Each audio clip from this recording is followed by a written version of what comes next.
శ్రోతలకు నా హృదయపూర్వక నమస్కారములు. మన శ్రోతలలో ఒక సోదరుడు ప్రశ్నను పంపటం జరిగింది.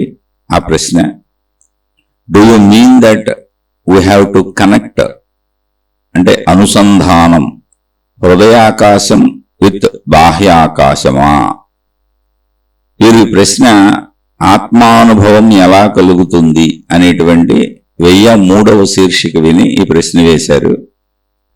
ఈ ప్రశ్నలో వీరు అడుగుతుంది ఏంటంటే, మన హృదయాకాశం అంటే మనలో ఉన్నటువంటి హృదయాకాశాన్ని బయట ఉన్నటువంటి బాహ్య ఆకాశముతో కనెక్ట్ చేయాలా, అదేనా మీరు చెబుతుంది అని, అంటే మీ అర్థం అదేనా అని, అనుసంధానం చేయాలా అని. అంటే ఇది ఒక వాక్యంగా దీన్ని చూడకూడదు, ఒక వాక్యంగా ఇది అర్థం కాదు. ఇది శీర్షిక చెప్పుకుంటున్నప్పుడు మనలో ఉన్నటువంటి హృదయాకాశాన్ని మహాత్ములు చిదాకాశము అని పేరు పెట్టారు.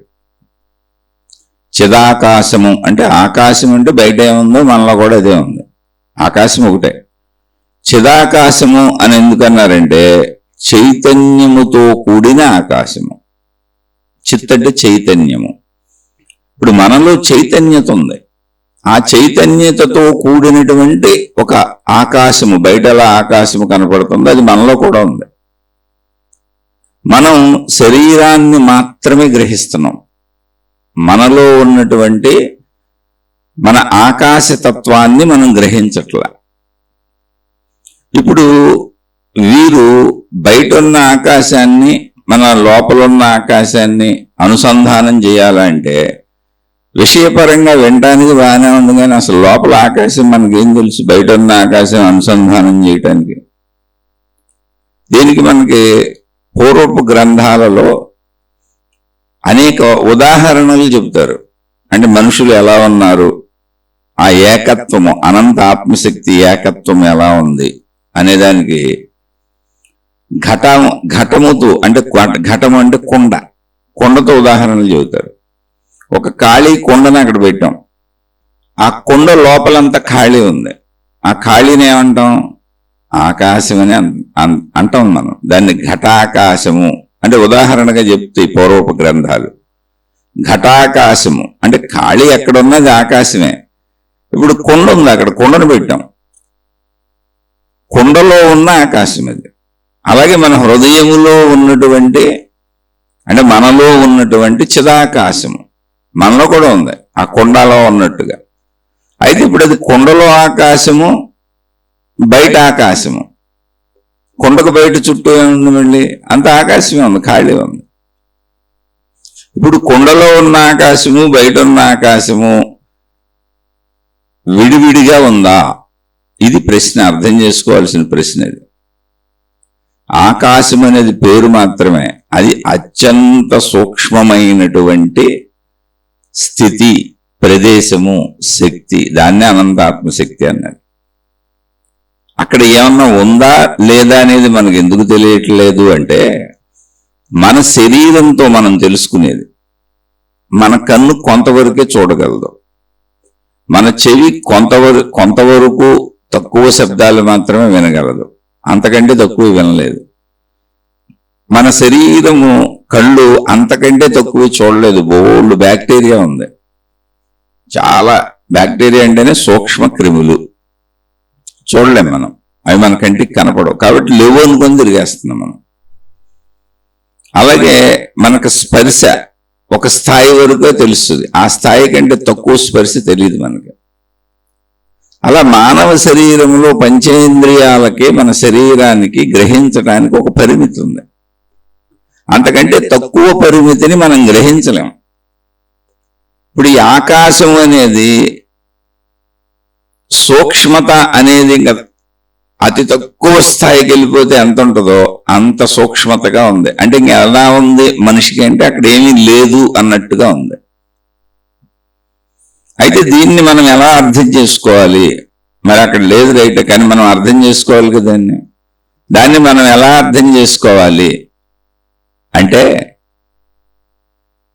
నీటిలో చేప తిరుగుతున్నది, అది నీరని చేప అనుకుంటున్నదా? నీటిలో ఉన్న ఏ జీవులైనా మనం చేప అని చెప్పుకుందాం అర్థం అవటానికి. అది నీరు అని చేప అనుకుంటున్నదా? ఒకవేళ అది నీరు అని చేప అనుకుంటుంది అని అనుకుందాం, అంటే మన భావనలో, మనిషి భావనలో, అప్పుడు చేపలా మనిషి నీటిలో ఉండగలడా? మనిషి నీటిలో బ్రతకగలడా? నీటి అడుగున మనిషి బ్రతకలేడు. కాసేపు ఏదో నీటిలో ఈత కొట్టుకొని రాగలడు, అది కూడా తలపైకి పెట్టుకొని ముక్కుతో పైనున్న గాలిని పీల్చుకుంటూ, నీటి లోపల గాలిని పీల్చలేడు. కానీ చేప నీటి లోపలే బ్రతుకుతుంది. చేప శరీర నిర్మాణం ఎలా ఉందంటే నీటిలోంచి బయటికి తీస్తే చచ్చిపోద్ది అది. అంటే బయట మనిషికి, బయట ఉన్నటువంటి చెట్లకి, సృష్టిలో బయట ఉన్నటువంటి వాతావరణానికి, నీటి లోపల ఉన్న వాతావరణానికి చాలా తేడా ఉంది. అందుకని అది నీరు అనే వాతావరణంలో బ్రతకగలదు చేప. మనిషి అక్కడ బ్రతకలేడు. ఎందుకని అది నీరని మనిషికి తెలుస్తుంది. చేప నీటిలోంచి బయటకు వస్తే బ్రతకలేదు. ఎందుకనంటే మనిషికి భూమి మీద ఈ ఖాళీ ఎలా కనపడుతుందో చేపకి నీరు ఖాళీలాగా కనపడుతుంది. చేపకి, చేప సైజుకి నీటిలోంచి బయటికి తీసినప్పుడు ఈ మన ఆకాశం దానికి ఇంకోలా కనపడుతూ ఉండవచ్చు. ఇక్కడ వాతావరణం దానికి సూటబుల్గా ఉండకపోవచ్చు, ఎందుకంటే చేప చెప్పలేదు కాబట్టి. కానీ బ్రతకలేదు. మనం భూమి మీద ఖాళీలో ఎలా జరుగుతున్నామో ఆ ఖాళీయే ఆకాశం. ఏమీ లేదు, శూన్యం అనుకొని ఎలా సంచరిస్తున్నామో ఖాళీలో, అలా చేప నీటిలో అక్కడ ఏమీ లేదు, నీరంతా ఖాళీ అనుకుంటుంది. అనుకొని తనకు అవసరమైన వాటి కోసం తిరుగుతుంది.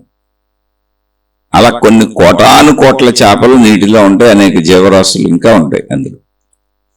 అవన్నీ నీటిని ఒక లోకంగా భావించుకుంటున్నాయి. అంటే అది ఒక లోకం, నీటి లోపల ఉన్నటువంటి లోకం మొత్తం ఖాళీ అని భావించుకుంటున్నాయి. ఆ లోకం అంతా నీరే ఉంటది.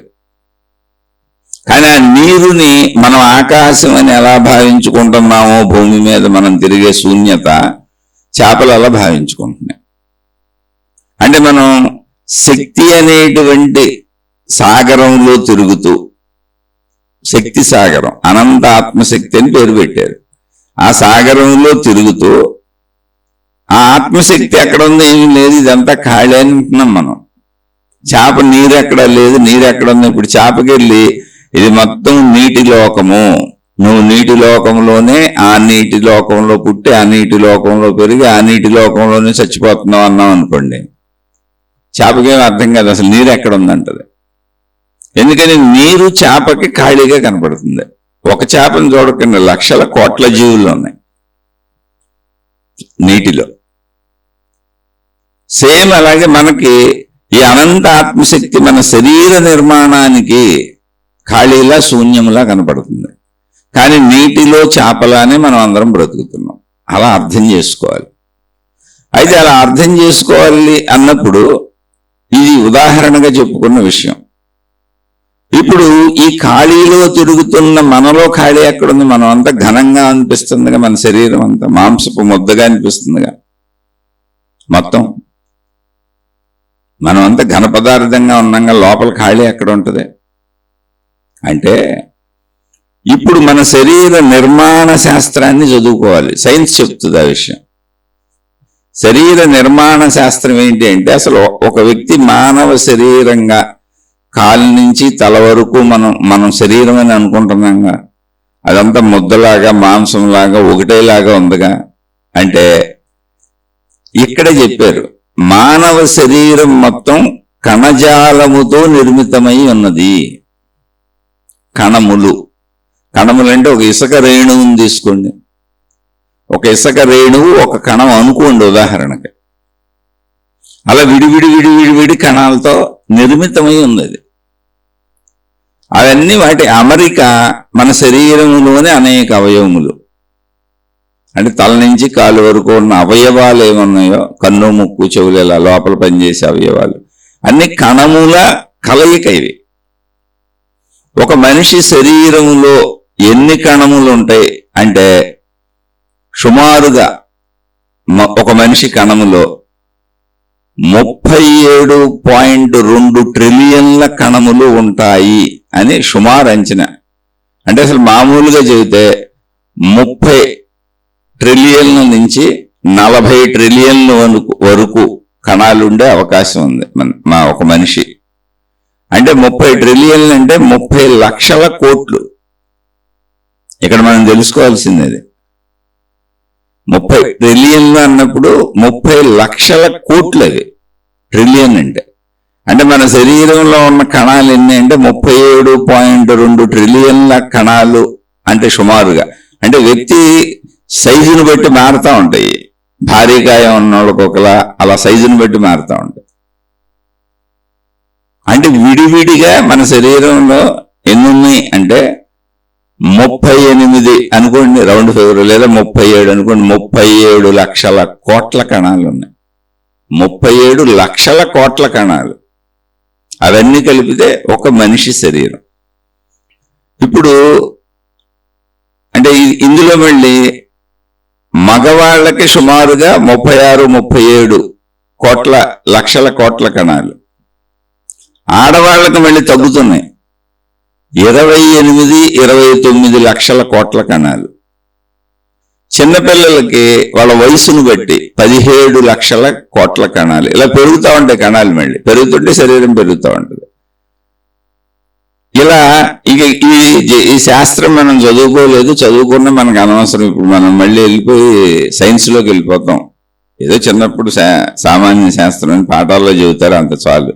ఇక్కడ మనం ఎందుకు చెప్పుకుంటున్నాం అంటే అసలు మనలో ఉన్న కణాలు ఏంటి అంటే రక్త కణాలు. ఎక్కువగా ఉండేది ఏంటంటే ఎర్ర రక్త కణాలు, తర్వాత తెల్ల రక్త కణాలు.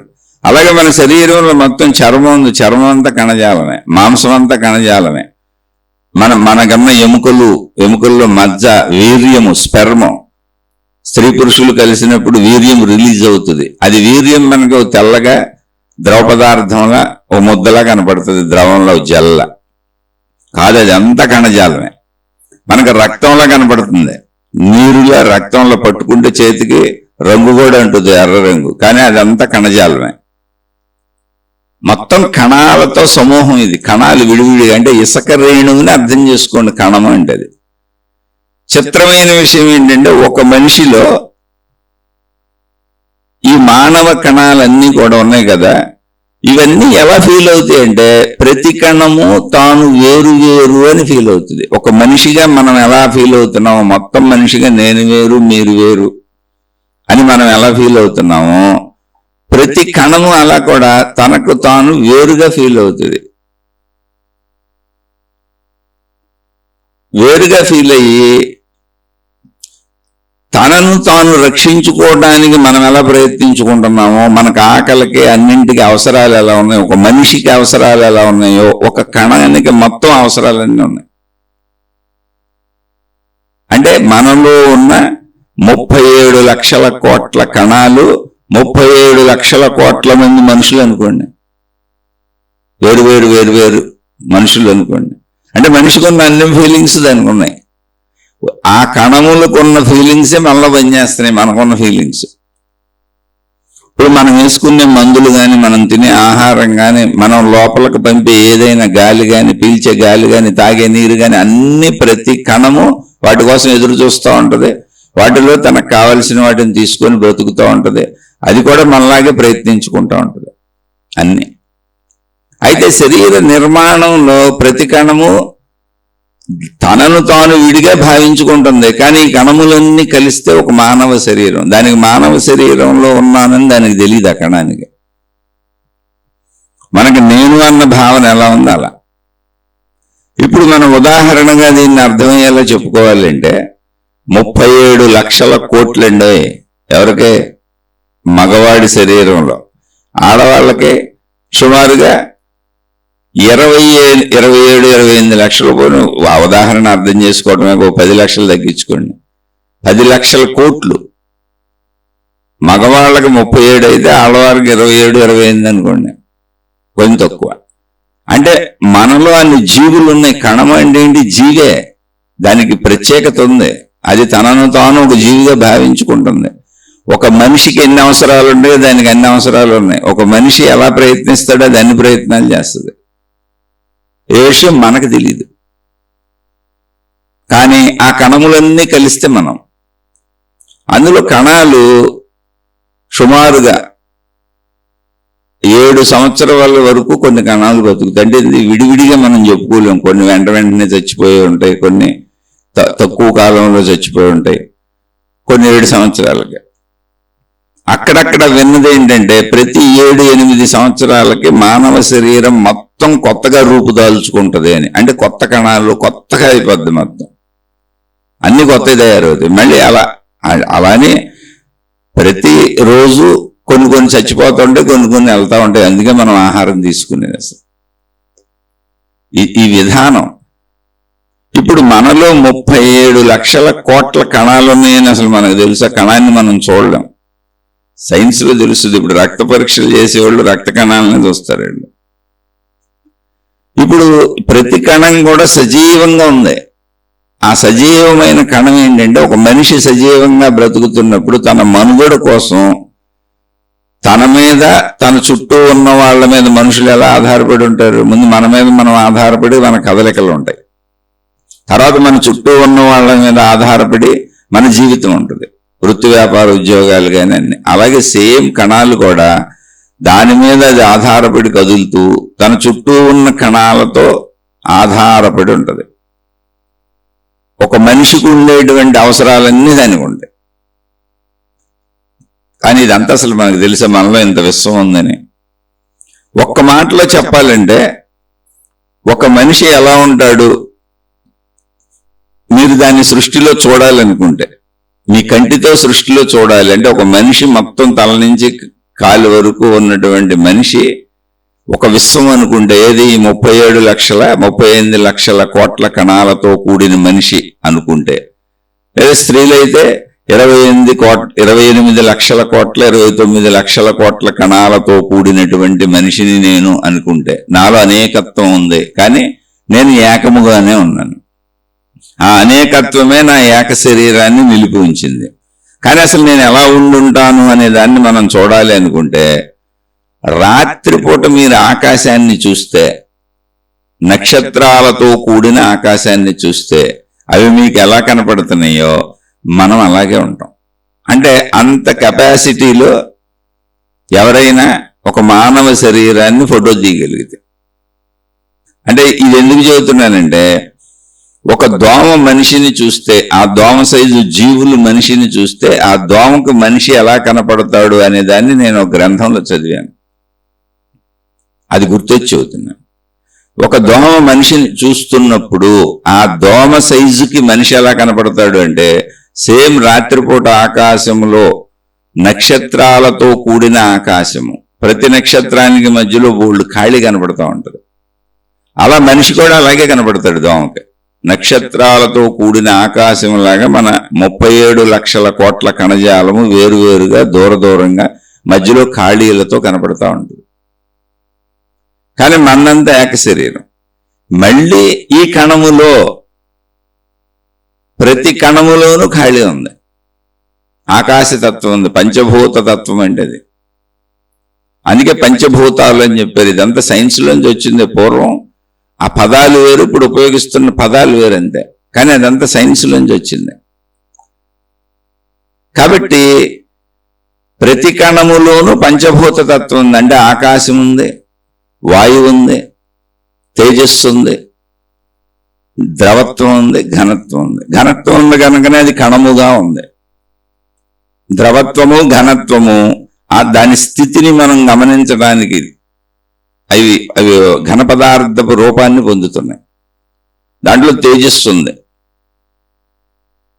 దాంట్లో వాయువు ఉంది, దాంట్లో ఆకాశం ఉంది. అంటే మన శరీరం అంతా పంచభూతాలు అన్నప్పుడు అన్నింటా ఆకాశము వ్యాపించి ఉంది శరీరం అంతా. అసలు లేదు 37 లక్షల కోట్ల కణాలలో పంచభూత తత్వం ఉంది. దాన్ని మనం భావించుకోవట్లే అంతే. అయితే అది మనం ఇప్పుడు అంత భావించుకొని అదంతా తెలుసుకొని అంటే మళ్ళీ మనం సైన్స్లోకి వెళ్ళి అదంతా చదువుకు రావాలి. ఇప్పుడు సైన్స్లో ఇదంతా చదివారు, చదివిన వాళ్ళు డాక్టర్లు అయ్యారు, లేదా పెద్ద పెద్ద సైంటిస్టులు అయ్యారు, లేదా పెద్ద పెద్ద మందులు కనుక్కుంటున్నారు. ఇలా సైన్స్ని మానవ శరీర శాస్త్రాన్ని చదివిన వాళ్ళందరూ మనలాంటి మామూలు మనుషులే వైద్య వృత్తిలో, మెడికల్ కంపెనీలో లేదా పెద్ద ఫార్మా కంపెనీలో కొత్త కొత్త మందులు తయారు చేయటం ఇలాంటి ప్రయోగాలలో ఉన్నారు తప్ప అనంత ఆత్మశక్తి ఎరుకను వాళ్ళు పొందలేదు. కొందరు కూడా. ఎందుకంటే ఆ భావన ప్రయోగాలు వేరుగా జరుగుతున్నాయి. మానవ జాతికి ఉపయోగపడటానికి మానవ శరీర నిర్మాణాన్ని పరిశీలిస్తున్నారు. అప్పుడు ఈ సత్యాలన్నీ చెప్పారు. అది ఎందుకు? మానవుడికి వచ్చేటువంటి బాధల నుంచి, వ్యాధుల నుంచి మానవుణ్ణి రక్షిద్దాము అని. అది వాళ్ళు చేసినటువంటి పని. ఆ పని చేస్తున్నారు వాళ్ళు.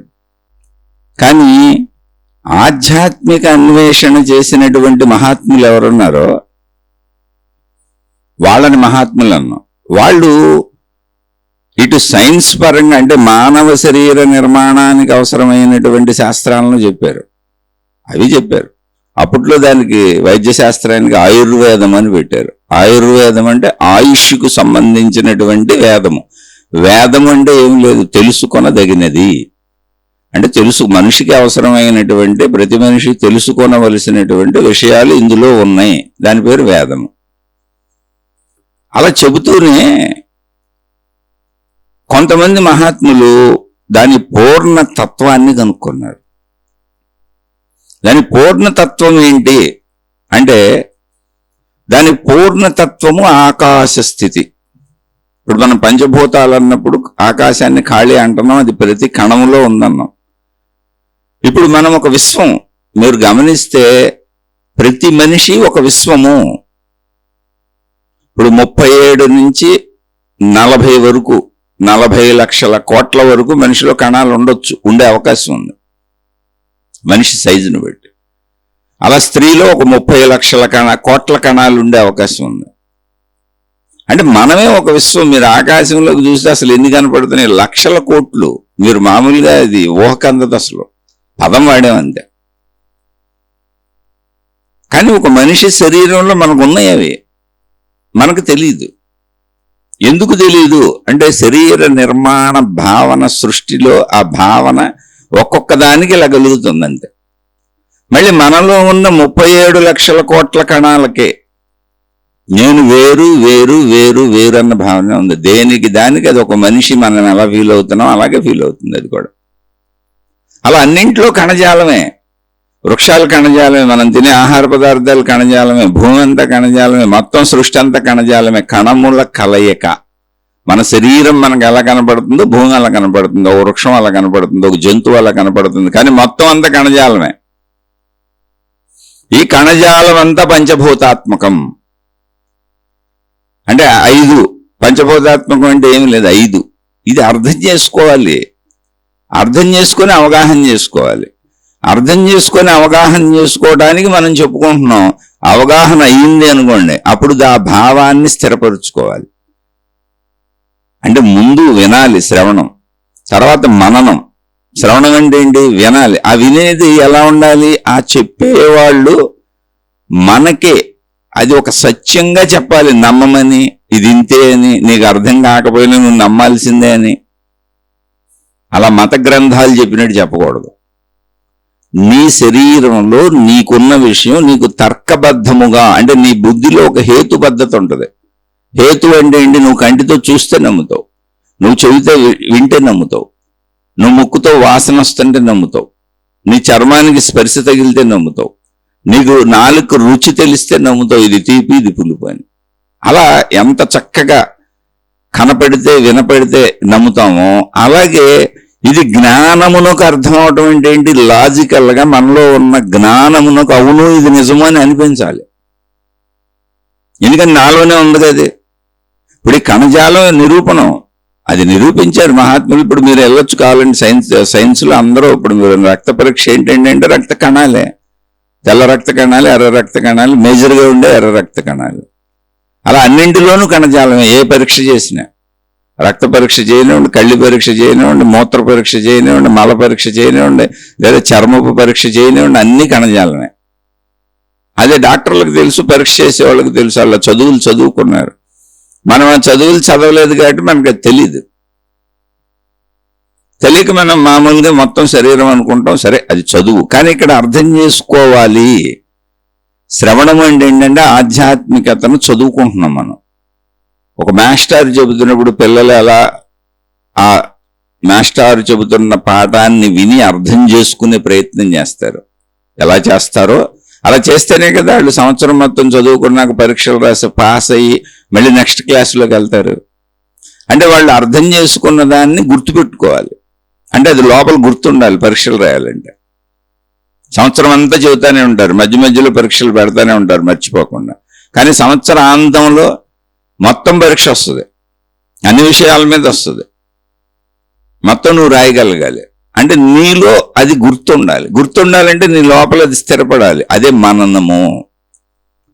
అంటే ముందు విన్నదాన్ని వినేటప్పుడు జాగ్రత్తగా అర్థం చేసుకుంటూ వినాలి. నాకు అర్థమవుతుందా లేదా, అవగాహన అవుతుందా లేదా, వాళ్ళు చెప్పారు కాబట్టి నేను నమ్ముతాను కాదు. అసలు నమ్మక దేన్ని. నీలో ఉన్న జ్ఞాన చక్షువుకి నీలో ఒక జ్ఞాన కన్ను ఉంది, నీలో ఒక జ్ఞాన చెవి ఉంది, నీలో ఒక జ్ఞాన నాలుక ఉంది, నీలో ఒక జ్ఞాన చర్మం ఉంది, నీలో ఒక జ్ఞాన రుచి తెలుసుకునేది ఉంది. పంచేంద్రియములు ఎలా తెలుసుకుంటున్నాయి అలా జ్ఞానంతో నువ్వు సమస్తాన్ని తెలుసుకోగలవు. నువ్వు శరీరం నేను అనుకున్నప్పుడు ఇలా తెలుసుకోగలవు. కానీ శరీర భావన కాసేపు మర్చిపోయి జ్ఞానంలో కూర్చో.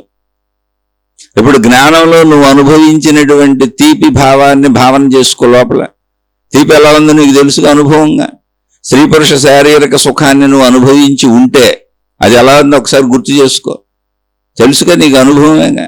నువ్వు చూసిన దృశ్యాలు నీకు అనుభవమే, నువ్వు విన్న శబ్దాలు నీకు అనుభవమే. అవేగా గుర్తుగా జ్ఞాపకాలుగా లోపలుండి మనసుగా మారింది. మనసంతా జ్ఞాన చక్షువు. అసలు మనసంతా ఏంటి? మనసులో ఉన్న ఆలోచనలు ఏంటి, భయాలేంటి, బాధలేంటి, దుఃఖాలేంటి, మనసులో ఉన్నవన్నీ ఏ రూపంలో ఉన్నాయి? ఒక రూపం లేదు, శక్తి స్వరూపంలో కలిసిపోయి ఉన్నాయి. అనేకం ఉన్నాయి, కానీ ఎక్కడున్నాయి? శక్తి స్వరూపంలో ప్రాణశక్తిలో కలిసిపోయి ఉంది. అంటే ఆకాశములా ఉంది మనసు. అందుకే నీకు ఎక్కడుందో ఎలా ఉందో తెలియదు. ఆలోచనలు ఆకాశములా ఉన్నాయి, భావాలు ఆకాశములా ఉన్నాయి, భావోద్వేగములు ఆకాశములా ఉన్నాయి. వాటికి శరీరం స్పందిస్తుంది. ఆ ఆకాశము శరీరంతో మిళితమైపోయి ఉంది. మీకు ఇందాక స్టార్టింగ్లో నేను కొండ అని చెప్పాను. పూర్వపు ఉదాహరణలు చెప్పేవాళ్ళు అక్కడ కొండను పెట్టాం. కొండలో ఖాళీ, కొండ చుట్టూ బయట ఉన్న ఖాళీ. అవును, మనకు విడిగా కనపడుతుంది. ఘటాకాశము అంటారు. అంటే కొండలో, ఘటం అంటే కొండ, కొండలో ఉన్నదాన్ని పాత గ్రంథాలన్నింటిలో ఈ పోలిక చాలా ఎక్కువ ఉంటుంది. ఆ కొండను అక్కడ పెట్టడం వలన బయట ఆకాశము లోపల ఆకాశము అని మనకు అనిపించడానికి కారణం ఏంటి? కొండలో ఉన్న ఆకాశము, కొండ బయట ఉన్న ఆకాశం అని మనకు అనిపించడానికి కారణం ఏంటి? కొండ ఆకృతి, పదార్థం ఉంది అక్కడ. అక్కడ ఒక ఆకారం ఉంది, అక్కడ ఒక ఘన పదార్థం ఉంది, అదే కొండ. ఘటము. ఘటము అనేది సంస్కృత పదం. గ్రంథాలలో ఘటాకాశం అని ఉంటుంది, అది కొండ, అంతే, మట్టి కొండ. ఓకే. ఇప్పుడు ఈ కుండలో ఉన్న ఆకాశము బయట ఉన్న ఆకాశము పక్కాగా మనిషి కంటి చూపుకి వేరు వేరు అని తెలుస్తుందండి. అది అనుభవం మనకి, అందులో డౌటే లేదు. ఇది ఘటాకాశం అని పిలుస్తున్నాం. ఎందుకని? కుండలో ఉన్న ఆకాశము. అది మామూలు ఆకాశం అని పిలుస్తున్నాం. ఎందుకని? కుండ బయట ఉన్న ఆకాశము. అలాగే మనిషిలో ఉన్న ఆకాశము, మనిషి బయట ఉన్న ఆకాశము అన్న భావన ఉంటుంది మనకి. అదే సోదరుడు అడిగింది. ఆ బయట భావనను అనుసంధానం చేయాలంటే నేను అనేక శీర్షికల్లో ధ్యానం చేసేటప్పుడు శరీర భావన కరిగిపోయి, అంటే లేకుండా, మన చుట్టూ ఉన్న ఆకాశ స్థితిలో మనం లీనమైపోయినట్టు భావన, ధ్యాన భావన చేసుకోండి, అంటే ఆకాశ ధ్యానం చేసుకోండి అని అప్పుడప్పుడు చెప్పాను. నేనేది సూచన చేయను, అసలు ఒక మార్గం అని అనుకోబాకండి. నాకు అప్పుడప్పుడు అనిపించిన భావాలు నేనేం చేసుకుంటా ఉంటాను. నాకు అనేక రకాలుగా చేసుకుంటా ఉంటా. ఆ రోజు నా మానసిక స్థితిని బట్టి నా సాధన ఉంటుంది. నా మానసిక స్థితి ఆహ్లాదంగా తేట తెల్లంగా తేలిపోతుంది అనుకోండి, ఆకాశ ధ్యానం వరకు వెళ్ళిపోద్ది, చేయగలుగుతాను. అంటే నన్ను నేను మర్చిపోయి చక్కగా ఆకాశంలో కలిసిపోయినట్లుగా, కరిగిపోయినట్టుగా, అనంత ఆకాశతత్వము నేనే అన్నట్లుగా భావించుకోగలుగుతాను. అది భావన మాత్రమే, మళ్ళీ అదే అద్భుతం అనుకోబాక నేనే భావించుకుంటున్నా. ఇప్పుడు ఈవిడ నా భార్య, ఈయన నా భర్త, ఈ నా కొడుకు, ఎవరు భావించుకున్నారు? మనమే భావించుకున్నాం. ఈ వస్తువులు నాయి, ఇల్లు నాది, ఎవరు భావించుకున్నారు? మనమే భావించుకున్నాం. విడాకులు ఇచ్చేసుకున్నాక భావన మారిపోయింది. కొత్త వాళ్ళు పెళ్లి చేసుకుంటే ఇప్పుడు కొత్త వాళ్ళు భార్య అయ్యారు, కొత్త వాళ్ళు భర్త అయ్యారు, విడాకులు ఇచ్చిన వాళ్ళతో అసలు సంబంధం లేదు. అలాగే చాలా మంది ఈ మార్గంలోకి వస్తారు. ఈ మార్గంలోకి వచ్చి కొన్నాళ్ళు అందులో కొద్దిగా సాగి మళ్ళీ విడాకులు ఇచ్చి వెళ్ళిపోతారు. ఎవరికి విడాకులు ఇస్తున్నావు నువ్వు? నీకు నువ్వే ఇచ్చుకుంటున్నావు, నీ అనంత ఆత్మశక్తి. అభిప్రాయాన్ని మళ్ళీ ఇంకో పోతారు. ఇప్పుడు మతములు, మార్గములు, గురువులు, దేవుళ్ళు, దేవతలు, ఆకృతి ఆకారములు పట్టుకునే వాళ్ళందరూ ఒక భార్యని ఒక భర్తని ఎలా తెచ్చుకున్నామో జీవితంలోకి, వస్తువుల్ని ఎలా తెచ్చుకుంటున్నామో మన అవసరాలకి, అలాగే మన అవసరానికి ఒక దేవుణ్ణి తెచ్చుకున్నాం. ఆ దేవుడికి ఏదో ఒక మతం ఉంటుంది, ఆ మతం మాదంటాం. మన అవసరానికి ఒక గురువుని తెచ్చుకున్నాం, మన అవసరానికి ఒక గ్రంథాలు తెచ్చుకున్నాం. ఇవన్నీ ఎందుకు? ఆలంబన, మనో ఆలంబన, రక్షణ, కోరికలు తీర్చుకోవటానికి. అందుకే ఆర్తులు అర్ధార్థులు అని చెప్పారు మహాత్ములు. ఆర్తులు అర్ధార్థులు అంటే ఏదో ఒక బాధతో కోరికతో వచ్చేవాళ్ళు. వీళ్ళు వాళ్ళకి కోరిక ఉంది, ఆ కోరిక కోసం దేవుళ్ళ దగ్గరికి వచ్చేవాళ్ళు, దేవతల దగ్గరికి వచ్చేవాళ్ళు, గురువుల దగ్గరికి వచ్చేవాళ్ళు, మతాల చుట్టూ తిరిగేవాళ్ళు, ఆ కార్యములన్నీ చేసేవాళ్ళు. ఆ దైవీ కార్యములు ఎన్ని రకాలుగా సృష్టింపబడి ఉన్నాయో మానవుల చేత అవన్నీ చేసుకునేవాళ్ళు. ఎందుకని? మా కోరికలు తీర్చండి, మా బాధలు తీర్చండి అని. వాళ్ళు ఈ ఆత్మజ్ఞాన మార్గమునకు పనికిరారు. దీనికి పనికొచ్చేవాళ్ళు జిజ్ఞాసువులు, ముముక్షువులు. ఇవన్నీ మహాత్ములు చెప్పినాయి, కానీ ఆ బరువు పదాలు వాడటం ఎందుకని నేను వాడుక భాషలో చెబుతున్నంతే. నేను అర్థం చేసుకున్న మహాత్ములు చెప్పిన అజ్ఞాన గ్రంథంలోనే జిజ్ఞాసువులు, ముముక్షువులు. ఇప్పుడు ఒక జిజ్ఞాసువుగా ఒక ముముక్షువుగా ఆ కొండను మనం చూద్దాం. ఆ కొండలో ఉన్న ఆకాశము, బయట ఉన్న ఆకాశము, ఘటాకాశము, బయట ఉన్న ఆకాశము. ఇప్పుడు బయట ఆకాశాన్ని, కొండలో ఉన్న ఆకాశాన్ని వేరు చేస్తుంది ఏంటి? కొండ యొక్క ఆకృతి, కొండలో ఉన్న ఘనత్వము, ఆ మట్టి, కొండ షేపు తీసుకున్న మట్టి. ఓకే, అలాగే ఈ శరీరము నేను, నాకు భిన్నముగా అనేక మంది ఉన్నారు, బయట ఉన్న ఆకాశం అంతా శూన్యము, ఖాళీ అని మనం వేరు చేస్తుంది ఏంటి? శరీర భావన. ఆకాశం, బయట ఉన్న ఆకాశం నేనని మనకు అనిపించదు. అసలు ఆకాశ భావన కూడా పుట్టదు. ఎందుకని? శరీరము ఘనపదార్థముగా ఉంది కనుక ఘనపదార్థాలని గుర్తిస్తున్నాం. ఇప్పుడు అక్కడ కొండ దగ్గరికి వెళ్దాం. కొండని పగలగొట్టేశాం, కొండ ఇప్పుడు పగిలిపోయింది, మనమే పగలగొట్టేశాం. ఇప్పుడు కొండలో ఉన్న ఆకాశం ఏమైంది? బయట ఉన్న ఆకాశం ఏమైంది? ఒకసారి ఆలోచించి చూడండి. కొండలో ఉన్న ఆకాశము, బయట ఆకాశము ఇప్పుడు కలిసే ఉన్నాయి. ఎందుకని? అసలు అక్కడ కొండ లేదుగా, కొండే లేదుగా, కొండ పగిలిపోయిందిగా. కొండ అక్కడ పెట్టకముందు అప్పుడు ఆకాశం ఏకంగా కలిసే ఉంది. కొండ అక్కడ పెట్టినప్పుడు మన భావనలో ఆకాశం విడిపోయింది అనుకుంటున్నాం. కొండలో ఆకాశం, బయట ఆకాశం అంటున్నాం. మీరు కొండ పెట్టకముందు స్థితికి రండి, ఆకాశం ఉంది అక్కడంతే. అక్కడ కొండ పెట్టాం, ఇప్పుడు ఆకాశం విడిపోయిందని మనం అనుకుంటున్నాం. విడిపోలేదు. ఆకాశం ఎంత సూక్ష్మమైనది అంటే అది కొండలోంచి వ్యాపించే ఉన్నది. కానీ మానవ శరీర నిర్మాణంలో మనం మన కంటితో దృశ్యములను, రూపములను, ఘనపదార్థములను, వాటి సైజును, పరిమితిని గుర్తిస్తున్నాం గనుక శూన్యతను మనం గుర్తించటం లేదు. గనుక ఒకవేళ శూన్యత గురించి మాట్లాడినప్పుడు, ఆకాశము అన్నప్పుడు కూడా మనం గుర్తిస్తున్నది మన గుర్తింపు భావన ఘనపదార్థములు, ఆకారములు, దృశ్యములు గనుక కొండను బాగా గుర్తించటం వలన, ఆకాశతత్వమును అసలు గుర్తించక తెలుసుకోకపోవటం వలన, దాని మీద దృష్టి పెట్టకపోవటం వలన, ఒకవేళ ఆకాశం గురించి ఎవరన్నా చెప్పినా కొండలో ఉన్న ఆకాశం వేరు, బయట ఉన్న ఆకాశం వేరు అంటున్నాం. అంటే ఇక్కడ కూడా మనం గుర్తించింది కొండనే, ఆకాశాన్ని కాదు. ఆకాశాన్ని గుర్తించి ఉంటే అసలు కొండను తీసుకెళ్లి ఆకాశంలో అలా పెడుతున్నప్పుడు మనకేమీ అడ్డం రావట్లేదుగా. అడ్డం రావట్లేదంటే అక్కడ ఏమీ లేదని కాదు, అది ఎంత సూక్ష్మమైనది అంటే వ్యాపించి వెళ్ళిపోతూ ఉన్నది. అది వ్యాపించే ఉన్నది. అంటే ఒక మాటలో చెప్పాలంటే ఆకాశానికి ఒక అర్థం చెప్పారు మహాత్ములు. అవకాశము కల్పించున్నది. తనలో అన్నీ ఉండటానికి అవకాశం ఇచ్చింది, దేనికి అడ్డం కల్పించట్లేదు.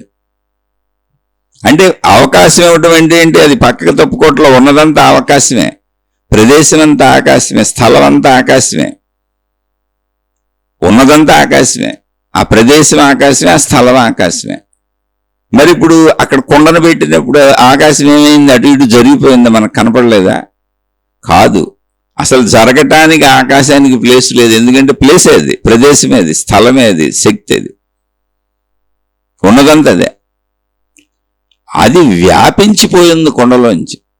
అలా ఎన్ని కొండలు ఉంటే అన్నింటిలోంచి వ్యాపించిపోయింది. అంటే ఇప్పుడు మీరు ఎలా అర్థం చేసుకోవాలి మనం దీన్నంటే, మనం రోడ్డు మీద నడుస్తున్నాం, ఒక ట్రాఫిక్ రోడ్డు మీద, మెయిన్ రోడ్డు మీద మనం వెళ్తున్నాం. మన చుట్టూ లక్షల కోట్ల మంది మనుషులు తిరుగుతున్నారు. వాహనాలు కావచ్చు, నడిచి కావచ్చు, వెళ్తున్నారు, వస్తున్నారు. పైన విమానాలు వెళ్తున్నాయి, కింద రైళ్లు వెళ్తున్నాయి, బస్సులు వెళ్తున్నాయి, కార్లు వెళ్తున్నాయి. మొత్తం ప్రపంచంలో అన్నీ తిరుగుతున్నాయి.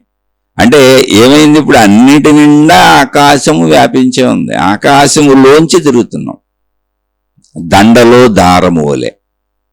ఉదాహరణకి చెప్పాను అర్థం అవడానికి, అంటే పోలిక కోసం అండి. ఇప్పుడు ఒక దండ ఉంది. దండ ఎలా తయారైంది? దండ తయారవ్వాలంటే పూలన్నీ విడివిడిగా ఉన్నాయి. ఆ పూలన్నింటినీ ఒక సూదిలోకి దారం ఎక్కించి ఆ పూల మధ్యలోంచి గుచ్చుకుంటూ తీసుకెళ్తా ఉంటాడు. అలా దండ తయారు చేస్తాడు. కానీ మనకి పూల మధ్యలో దారం కనపడదు, దండ కనపడుతుంది. కానీ దారమే దండను ఏర్పాటు చేసింది. దారం లేకపోతే దండ ఉండే అవకాశం లేదు. దండ ఆకృతిలో పూలు నిలబడలేవు. అలా ఈ సృష్టి మొత్తాన్ని సృష్టిగా ఉంచింది. వాటన్నింటినీ వ్యాపించి ఉన్నటువంటి, వాటన్నింటిలో వ్యాపించి ఉన్నటువంటి, తనలో అవన్నీ ఉండటానికి అవకాశము కల్పించినటువంటి ఆకాశ స్వరూప స్థితి అది. మళ్ళీ దీనికి ఇప్పుడు అక్కడ పూలు వేరు, దారం వేరు, సూది వేరు, దండస్థితి వేరు, అన్ని ఒక్కొక్క స్థితిగా కనబడతాయి. కానీ ఇక్కడ అసలు అలా సృష్టి ఎందుకు వస్తుంది అంటే, అది ఆకాశతత్వమే తాను ఇంకా తనకు మిగిలిన 4 లక్షణాలు కలిగి ఉన్నది.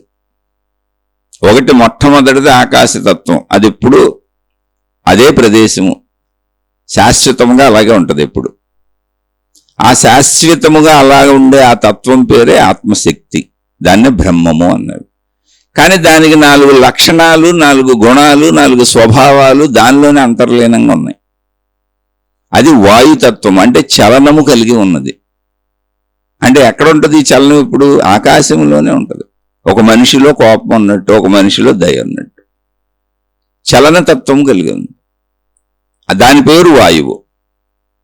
అది ఆకాశంలోనే ఉంది, ఆకాశం భిన్నంగా ఏం లేదు. అలాగే అది తేజోతత్వము కలిగి ఉన్నది. ఎక్కడ? దానిలోనే, ఆకాశంలోనే, వాయువులోనే. ఇవన్నీ విడివిడిగా లేవు. అది ద్రవతత్వము కలిగి ఉన్నది. అది ఘనత్వమును పొందగలిగినటువంటి గుణము కలిగి ఉన్నది. ఎక్కడ? దానిలోనే. అన్ని దానిలోనే ఉన్నాయి. ఒక మనిషికి కోపం ఆ మనిషిలోనే వస్తుంది, ఒక మనిషికి దయ ఆ మనిషిలోనే వస్తుంది, ఒక మనిషికి శృంగార కోరిక ఆ మనిషిలోనే వస్తుంది, ఒక మనిషికి విపరీతమైనటువంటి ఈర్ష్య, అసూయ, ద్వేషాలు ఆ మనిషిలోనే వస్తాయి. గుణములన్నీ ఆ మనిషిలోంచే పుట్టుకొస్తాయి. కానీ ఒక్కొక్కసారి పుట్టుకొస్తాయి, ఒక్కొక్కసారి ఒక్కో రకంగా పుట్టుకొస్తాయి. అలాగే ఈ ఆకాశ స్వరూప అనంత ఆత్మశక్తి అనేటువంటి ఆ ప్రదేశం ఏదున్నదో, ఉన్న ప్రదేశం అంతే అది తనలోని తన స్వభావములు, గుణములు, లక్షణములు, అంటే మనకు అర్థం అవటం కోసం ఈ పదాలు వాడుకోకపోతే అర్థం కాదు. ఆటి చేత పంచభూతాత్మకముగా అయింది. పంచభూతాత్మకం ఎక్కడుంది? ఒక్క దాంట్లోనే ఉంది. ఆకాశము, వాయువు, తేజస్సు, ద్రవత్వము, ఘనత్వము, భూమి ఎక్కడున్నాయి? ఈ పేర్లు మనం పెట్టుకున్నాం అర్థం అవటానికి. ఎందుకంటే అవన్నీ ప్రకృతిలో ఉన్నాయి కనుక. ప్రకృతిలో భూమి ఉంది, నీరు ఉంది, సూర్యు తేజస్సు ఉంది, వాయువు ఉంది, ఆకాశం ఉంది. కనపడుతున్న వాటిని చెప్పుకుంటున్నాం మనం. కానీ మనం ఇలా భూమి నుంచి పైకి వెళ్ళి ఆకాశం ఉంది అనకూడదు. ఆకాశంలో ఇవన్నీ ఉన్నాయి. ఇవన్నీ ఎక్కడి నుంచి వచ్చినాయి? అది ఆకాశ లక్షణం. ఆకాశం తనను తాను వ్యక్తపరుచుకుంటున్నది. దాని ఆకాశం శక్తి కనుక అసలు దాని మొదటి లక్షణం చైతన్యత. అందుకే మనిషిలో చెప్పినప్పుడు చిదాకాశము అన్నారు.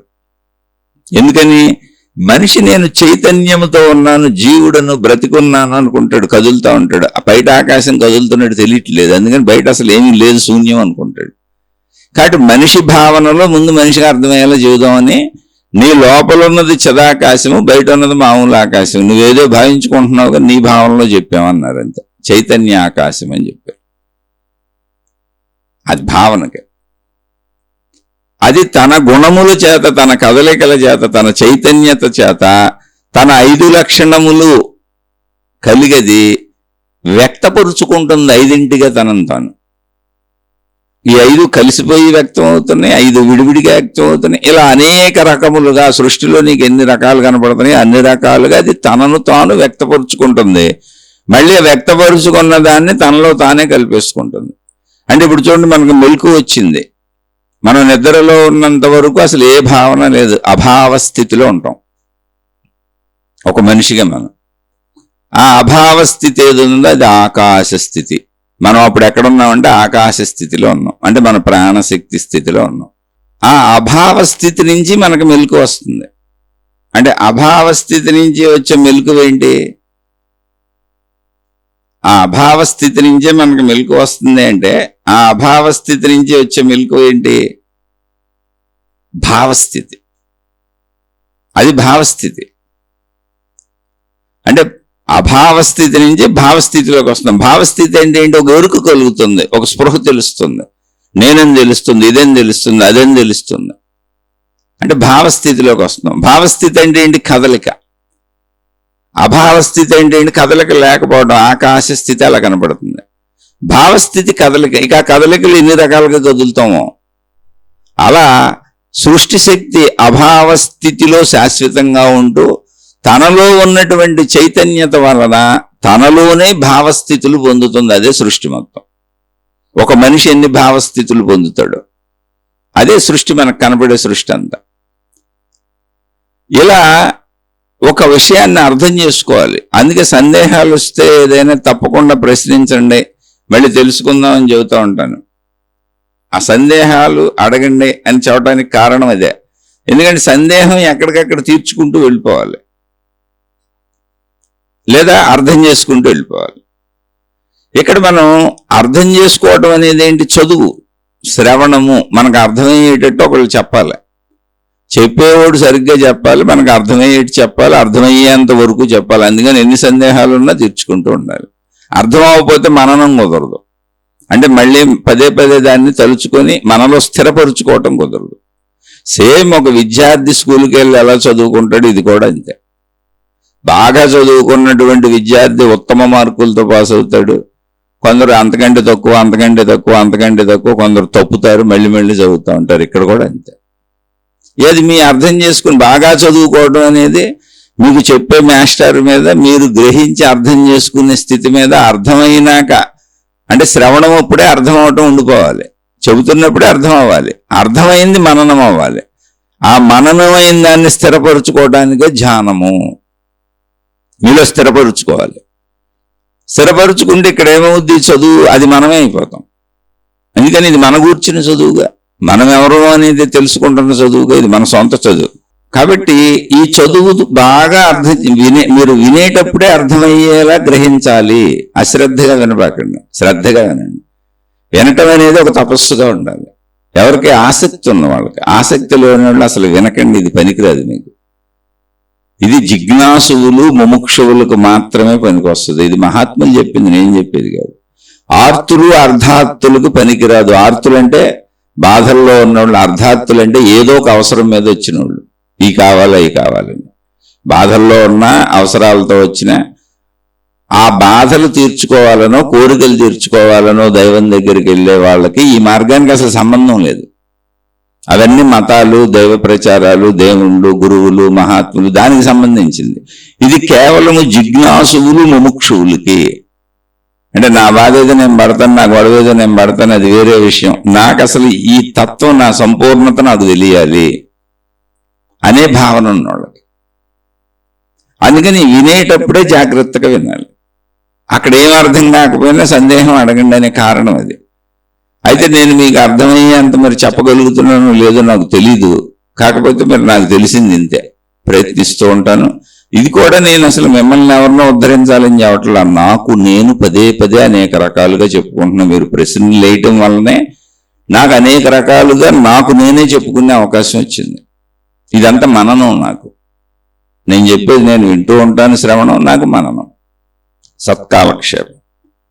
ఇప్పుడు ఈ పంచభూతాత్మకత అన్నప్పుడు మొత్తం 5 కలిసి ఉన్న ఒకటే అది. అలాగే ఈ 5 చైతన్యతతో కలుస్తూ కలుస్తూ ఇప్పుడు సృష్టి ఎంత కనబడుతుందో అంతగా అది ఆకాశములో ఆకాశమే తనను తాను సృష్టిగా వ్యక్తపరుచుకుంటుంది. ఇందుగా మనం తెలుసుకోవాలి. అప్పుడు ఏంటి, సృష్టి వేరు ఆకాశం వేరు కాదు, సృష్టి ఆకాశం ఒకటే. సృష్టి అంతా ఆకాశం వ్యాపించి ఉన్నది. ఇప్పుడు ఒక రోడ్డు మీద మనం ఇప్పుడు ఇందాక చెప్పుకున్నాం, పైన విమానాలు ఎగురుతున్నాయి, రోడ్ల మీద మనుషులు వెళ్తున్నారు, అనేక వాహనాలు వెళ్తున్నాయి, రైళ్లు వెళ్తున్నాయి, అన్నీ వెళ్తున్నాయి. కానీ అన్నీ ఎక్కడ వెళ్తున్నాయి అంటే ఆకాశంలో వెళ్తున్నట్టు మనకు కనపడుతున్నాయి. కానీ ఆకాశ స్వరూపం మొత్తం ఆకాశం అన్నింటిలో వ్యాపించే ఉంది. శరీర భావంలో అవన్నీ కదులుతున్నట్టు, అక్కడ ఏమీ లేనట్టు, అది శూన్యమైనట్టు కనపడుతుంది. ఎందుకని, రైలు అనే ఘన పదార్థాన్ని గుర్తిస్తున్నాం మనం ఆకాశాన్ని చోట్ల. మనం విమానం అనే ఘన పదార్థాన్ని గుర్తిస్తున్నాం ఆకాశాన్ని చోట్ల. అలా వాహనాలు, మనుషులనే ఘన పదార్థాలను గుర్తిస్తున్నాం ఆకాశాన్ని చోట్ల. కానీ ఆకాశమును చీల్చుకొని వెళ్ళటంలో, ఇది ఆకాశం పక్కకి వెళ్ళిపోవట్లా. నీటిలో బోటు వెళ్తున్నప్పుడు నీరు పక్కకి వెళ్ళిపోతా కనపడుతుంది చూడండి, అలా వెళ్ళటంలా. ఆకాశం అన్నింటిలోంచి వ్యాపించింది. అసలు ఆకాశం కదలటానికి ప్లేసే లేదు. అది ఎంత సూక్ష్మమైనది అంటే, అది తనను తాను అనేకముగా వ్యక్తపరుచుకున్న అనేకములోనూ ఉన్నది. ఆ అనేక ఘన పదార్థములు తనలో కదలటానికి అది అవకాశం ఇచ్చి అన్నింటిలోంచి వ్యాపించిపోతుంది. అంత సూక్ష్మమైంది, దండలో దారము వలె. ఈ స్థితిని మనం భావం చేసుకోవాలి. ఇప్పుడు మన సోదరుడు అడిగిన ప్రశ్న ఇది, లోపల చిదాకాశము బయట హృదయాకాశం అనుసంధానం చేయాలా అని. అనుసంధానమే అయిపోయి ఉంది, అసలు అది మనలోంచి వ్యాపించి ఉంది, మనకు తెలియదు, అంతే. శరీర భావనలో ఉన్నాం. అంటే అందరం ఇప్పుడు రోడ్ల మీద తిరుగుతున్నప్పుడు, అన్ని వాహనాలు వెళ్తున్నప్పుడు ఆకాశం అన్నింటిలోంచి వ్యాపించే ఉంది. ఆకాశం ఎక్కడ చెక్కు చెదరటలా, ఆకాశంలోనే తిరుగుతున్నాయి, అన్నింటిలోంచి ఆకాశం వ్యాపించి ఉంది. కానీ మనం ఇక్కడ ఘన పదార్థాలను గుర్తించటం వలన, రూపాలను గుర్తించటం వలన, ఘనత్వమును గుర్తించటం వలన, ఆకాశ భావన లేకపోవటం వలన ఇవన్నీ కదులుతున్నట్టుగా, అసలు ఆకాశం అనేది ఏమీ లేనట్టుగా శూన్యంగా భావించుకుంటున్నాం.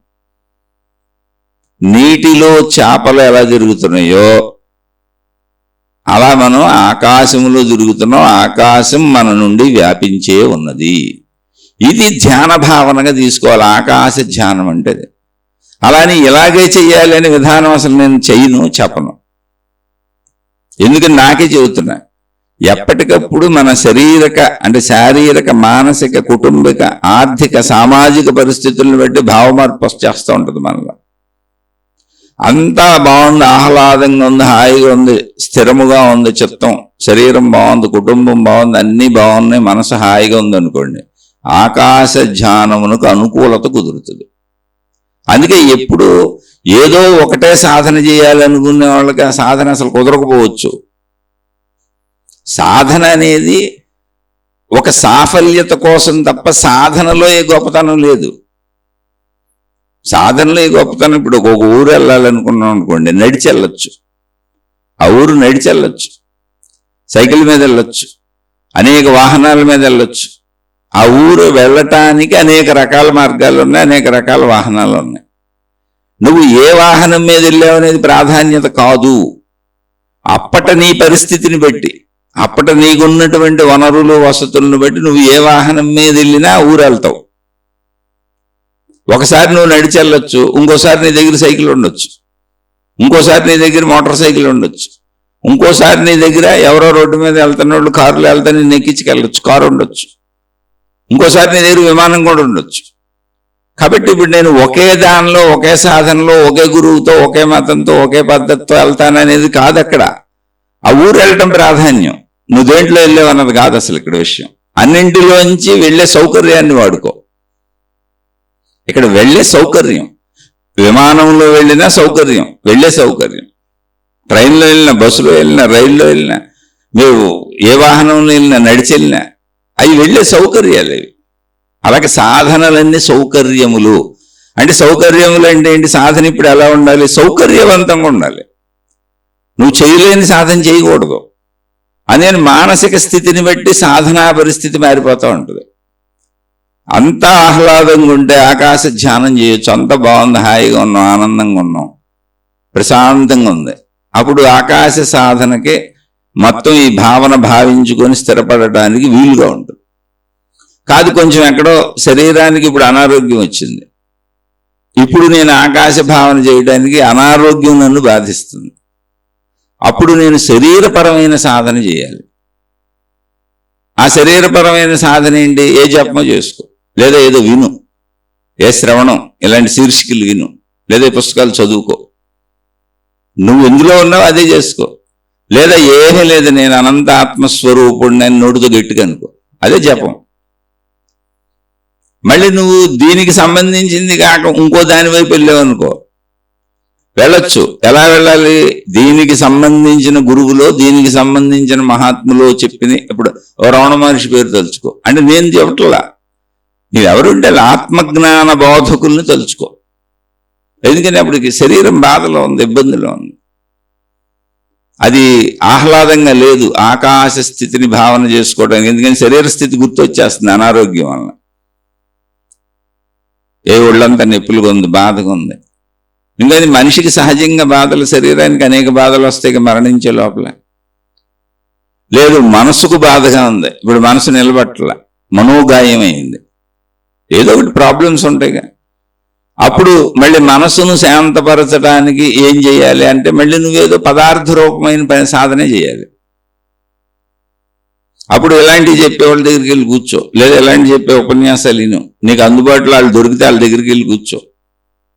అందుకే అసలు గురు శిష్య అనే విధానం వచ్చింది. అయితే గురువు మీద నీకు ఇదన్నీ చెవుడు అయి ఉండాలి. నీ చిల్లర తీసుకొని, నీ డబ్బులు తీసుకొని ఆయన కాళ్ళ మీద పడేసుకొని, లేకపోతే ఆవిడ కాళ్ళ మీద పడేసుకొని నీ చేత సేవలు చేయించుకొని, ఇక అలాంటి గురువు వల్ల నీకేం ఉపయోగం ఉంది? నువ్వే గురువుకు ఉపయోగపడతా ఉంటావు అంతే. ఎక్కువ చూసుకోండి, గురువుకు నేను ఉపయోగపడుతున్నాను, గురువు నాకు ఉపయోగపడుతున్నాడు. అలాంటి గురువులు బరువులే.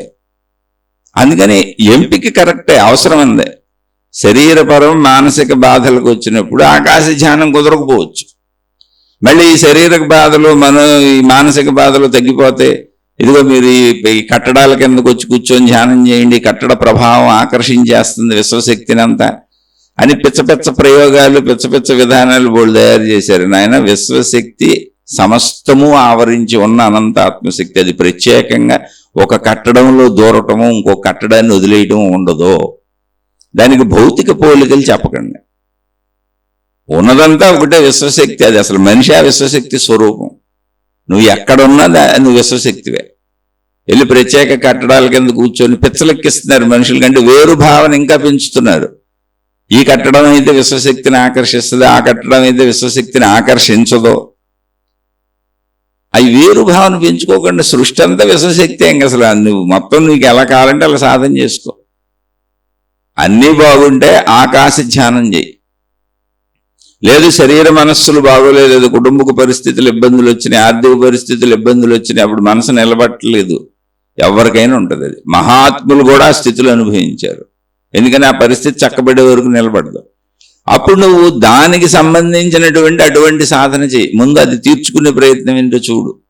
అనారోగ్యం అయితే డాక్టర్ దగ్గరికి వెళ్ళి మందులు వాడుకో. అంతే తప్ప ఈ మహిమలు, మాయలు, అద్భుతాలు, ఈ కట్టడాలు, ఈ గురువులు, మాతాజీలు, మతాలు, ఈ తాళ్ళు తాయెత్తులు నీ అనారోగ్యాన్ని తగ్గించకపోగా చచ్చి ఊరుకుంటావు. అలా బోళ్ళు మంది గురువుల్ని, మాతాజీలని నమ్మి చచ్చిపోయిన వాళ్ళు కూడా ఉన్నారు. వాళ్ళు చెప్పిన అద్భుతాలు, మహిమలు, మాయలు, ఏదో ఎంత విభూతులు ఇస్తే, కొంకాలు ఇస్తే, బొట్లు ఇస్తే పెట్టుకు బతికేస్తామని రకరకాలు చేసి దీర్ఘమైన రోగాలను పెంచుకొని చనిపోయిన వాళ్ళు ఉన్నారు. అసలు ఈ గురువులు మహాత్ములు రోగాలతో చనిపోయారు. ఎంతమంది చరిత్రలు చదవండి. ఇప్పుడు ఈ గురువులు మహాత్ములు మాతాజీలు అన్న ప్రతి వాళ్ళకి ఏదో జబ్బు ఉంది. అసలు వాళ్ళ ఉపన్యాసాలే కళ్ళజోళ్ళతో మొదలెడతారు. మరి కళ్ళకి జబ్బు ఎందుకు వచ్చింది? నీ దగ్గర అన్ని మహిమలు, మాయలు, అద్భుతాలు ఉంటాయి. నేను విమర్శించట్లా. శారీరక ధర్మం ఎవరికైనా ఒకటే. అందులో ఆకాశతత్వం మంది నశించనది, శరీరం నశిస్తుంది. ఎందుకని? ఎలా రూపధారణకు వచ్చి ఘనత్వాన్ని పొందిందో ఆకాశతత్వం, అతి సూక్ష్మమైనటువంటి ఆకాశతత్వం ఎన్ని పరిణామాలతో ఘనత్వాన్ని పొందిందో మళ్ళీ అన్ని పరిణామాలతో వెనక్కి వెళ్ళిపోయి సూక్ష్మతత్వం అయిపోద్ది. దాన్ని మనం నశింపంటున్నాం. ఇలా అది పరిణామం చెందుతూ ఘనత్వాన్ని పొందడం పుట్టుకంటున్నాం. అది మళ్ళీ ఆ పరిణామ దశ విచ్ఛిన్నమైపోయి వెనక్కి వెళ్ళిపోయి మళ్ళీ సూక్ష్మతత్వంగా, ఆకాశతత్వంగా మారిపోవటాన్ని మరణం అంటున్నాం. అది మనం శరీర భావనలో పెట్టుకుందాం. కాబట్టి చక్కగా అర్థం చేసుకునే ప్రయత్నం చేయండి. ఇప్పుడు శారీరక మానసిక సమస్యలు ఉన్నప్పుడు ముందు వాటిని పరిష్కరించుకోండి. అది అనారోగ్యాలు అయితే డాక్టర్ల దగ్గరికి వెళ్ళి మందులు వాడుకోవలసిందే. శరీర ధర్మాలు మారవు. మహిమలు మాయలు అద్భుతాలు తాళ్ళు తాయెత్తులు మొక్కుబళ్ళు రంగురాళ్ళు ఉంగరాలు నేల మీద పొర్లటాలు నిప్పుల మీద నడవటాలు ఇవి చేసేవాళ్ళు అందరూ కూడా అజ్ఞానంతో మీ బుర్రను పాడు చేసుకుంటున్నారు. అవి చెయ్యమని ప్రోత్సహించేవాళ్ళు ఇంకా మీ బుర్రను పాడు చేస్తున్నారు. అయితే ఆయా ఆచారాలు ఎందుకు వచ్చినాయో నాకు తెలియదు, వాటిని నేను ఖండించటం లేదు. ఏ పరిస్థితుల్లో అంటే లక్షల కోట్ల సంవత్సరాల నుంచి వస్తున్న మానవ నాగరికతలో జ్ఞానాభివృద్ధి చెందుతూ వచ్చింది. ఒక్కసారిగా వచ్చిన జ్ఞానం కాదు. ఈ మధ్యలో అవన్నీ ఎక్కడ ఏర్పడినవో ఎందుకు ఏర్పడినవో అప్పటి ఆ పరిస్థితులు ఏంటో మనకు తెలిస్తే తప్ప వాటిని అన్నిటినీ మనం నిజమనో అబద్ధమనో నిర్వచించలేం. అందుకని వాటిని నిజమనొద్దు అబద్ధం అనొద్దు ఇప్పుడు మనకు అర్థమవుతుంది అని పట్టుకొని వెళ్ళిపోదు. సింపుల్ అంతే. అందుకని దేన్ని విమర్శించొద్దు. విమర్శించేవాళ్ళు అసలు ఈ మార్గానికి పనికిరారు. ఆత్మజ్ఞాన మార్గానికి ఈ ఆధ్యాత్మిక చదువుకి ఎవరినైనా దేనినైనా విమర్శించేవాళ్ళు అసలు పనికిరారు. ఎందుకనంటే సర్వం ఆత్మమయం జగత్తు, ఉన్నదంతా ప్రాణశక్తే. నువ్వు ఎవరిని విమర్శిస్తున్నా అది వేరు భావనతో విమర్శిస్తున్నావు తప్ప అది కూడా ఆత్మశక్తేగా. ఇక్కడ ఉన్నదంతా అనంత ఆత్మశక్తే. అది నువ్వు మంచిదంటావో చెడ్డదంటావో ఏదైనా నువ్వు విమర్శిస్తావో తిడతావో కొడతావో వేరు భావంతో వస్తున్నాయి. మళ్ళీ వేరు భావన ఏమైంది? నీకు నీ అనంత ఆత్మశక్తి ఎరుకని విచ్ఛేదనం చేసింది. అందుకని వేరు భావన వచ్చిన చోట మౌనంగా ఉండిపోండి. వేరు భావన పెంచుకోబాకండి, విమర్శించబాకండి, ఘర్షణలు పడబాకండి, గొడవలు పడబాకండి, నిశ్శబ్దంగా ఉండిపోండి. ఎందుకని మొత్తం అనంత ఆత్మశక్తి ఎరుకొచ్చినాక అసలు ఈ వేరు భావన పోద్ది. ఇప్పుడు మీరు గొడవలు పడి గోలలు పడి ఘర్షణలు పడి అందరితో విభేదాలు పెంచుకుంటే మళ్ళీ శారీరక మానసిక స్థితుల్లో విభేద విరోధ భావన బలపడిపోతుంది. మీరు ఎన్నిసార్లు ఈ శీర్షికలు విన్నా, ఎంత ఆకాశ ధ్యానాలు చేసినా, మీరు ఎంత ఆత్మజ్ఞాన గ్రంథాలు చదువుకున్నా ఇది నిలబడదు. ఎందుకంటే అక్కడ వేరు భావన నిలబడిపోతుంది. ఎందుకంటే శరీరము నేనే అనే భావన మనకి 100% నిజం ఇప్పుడు.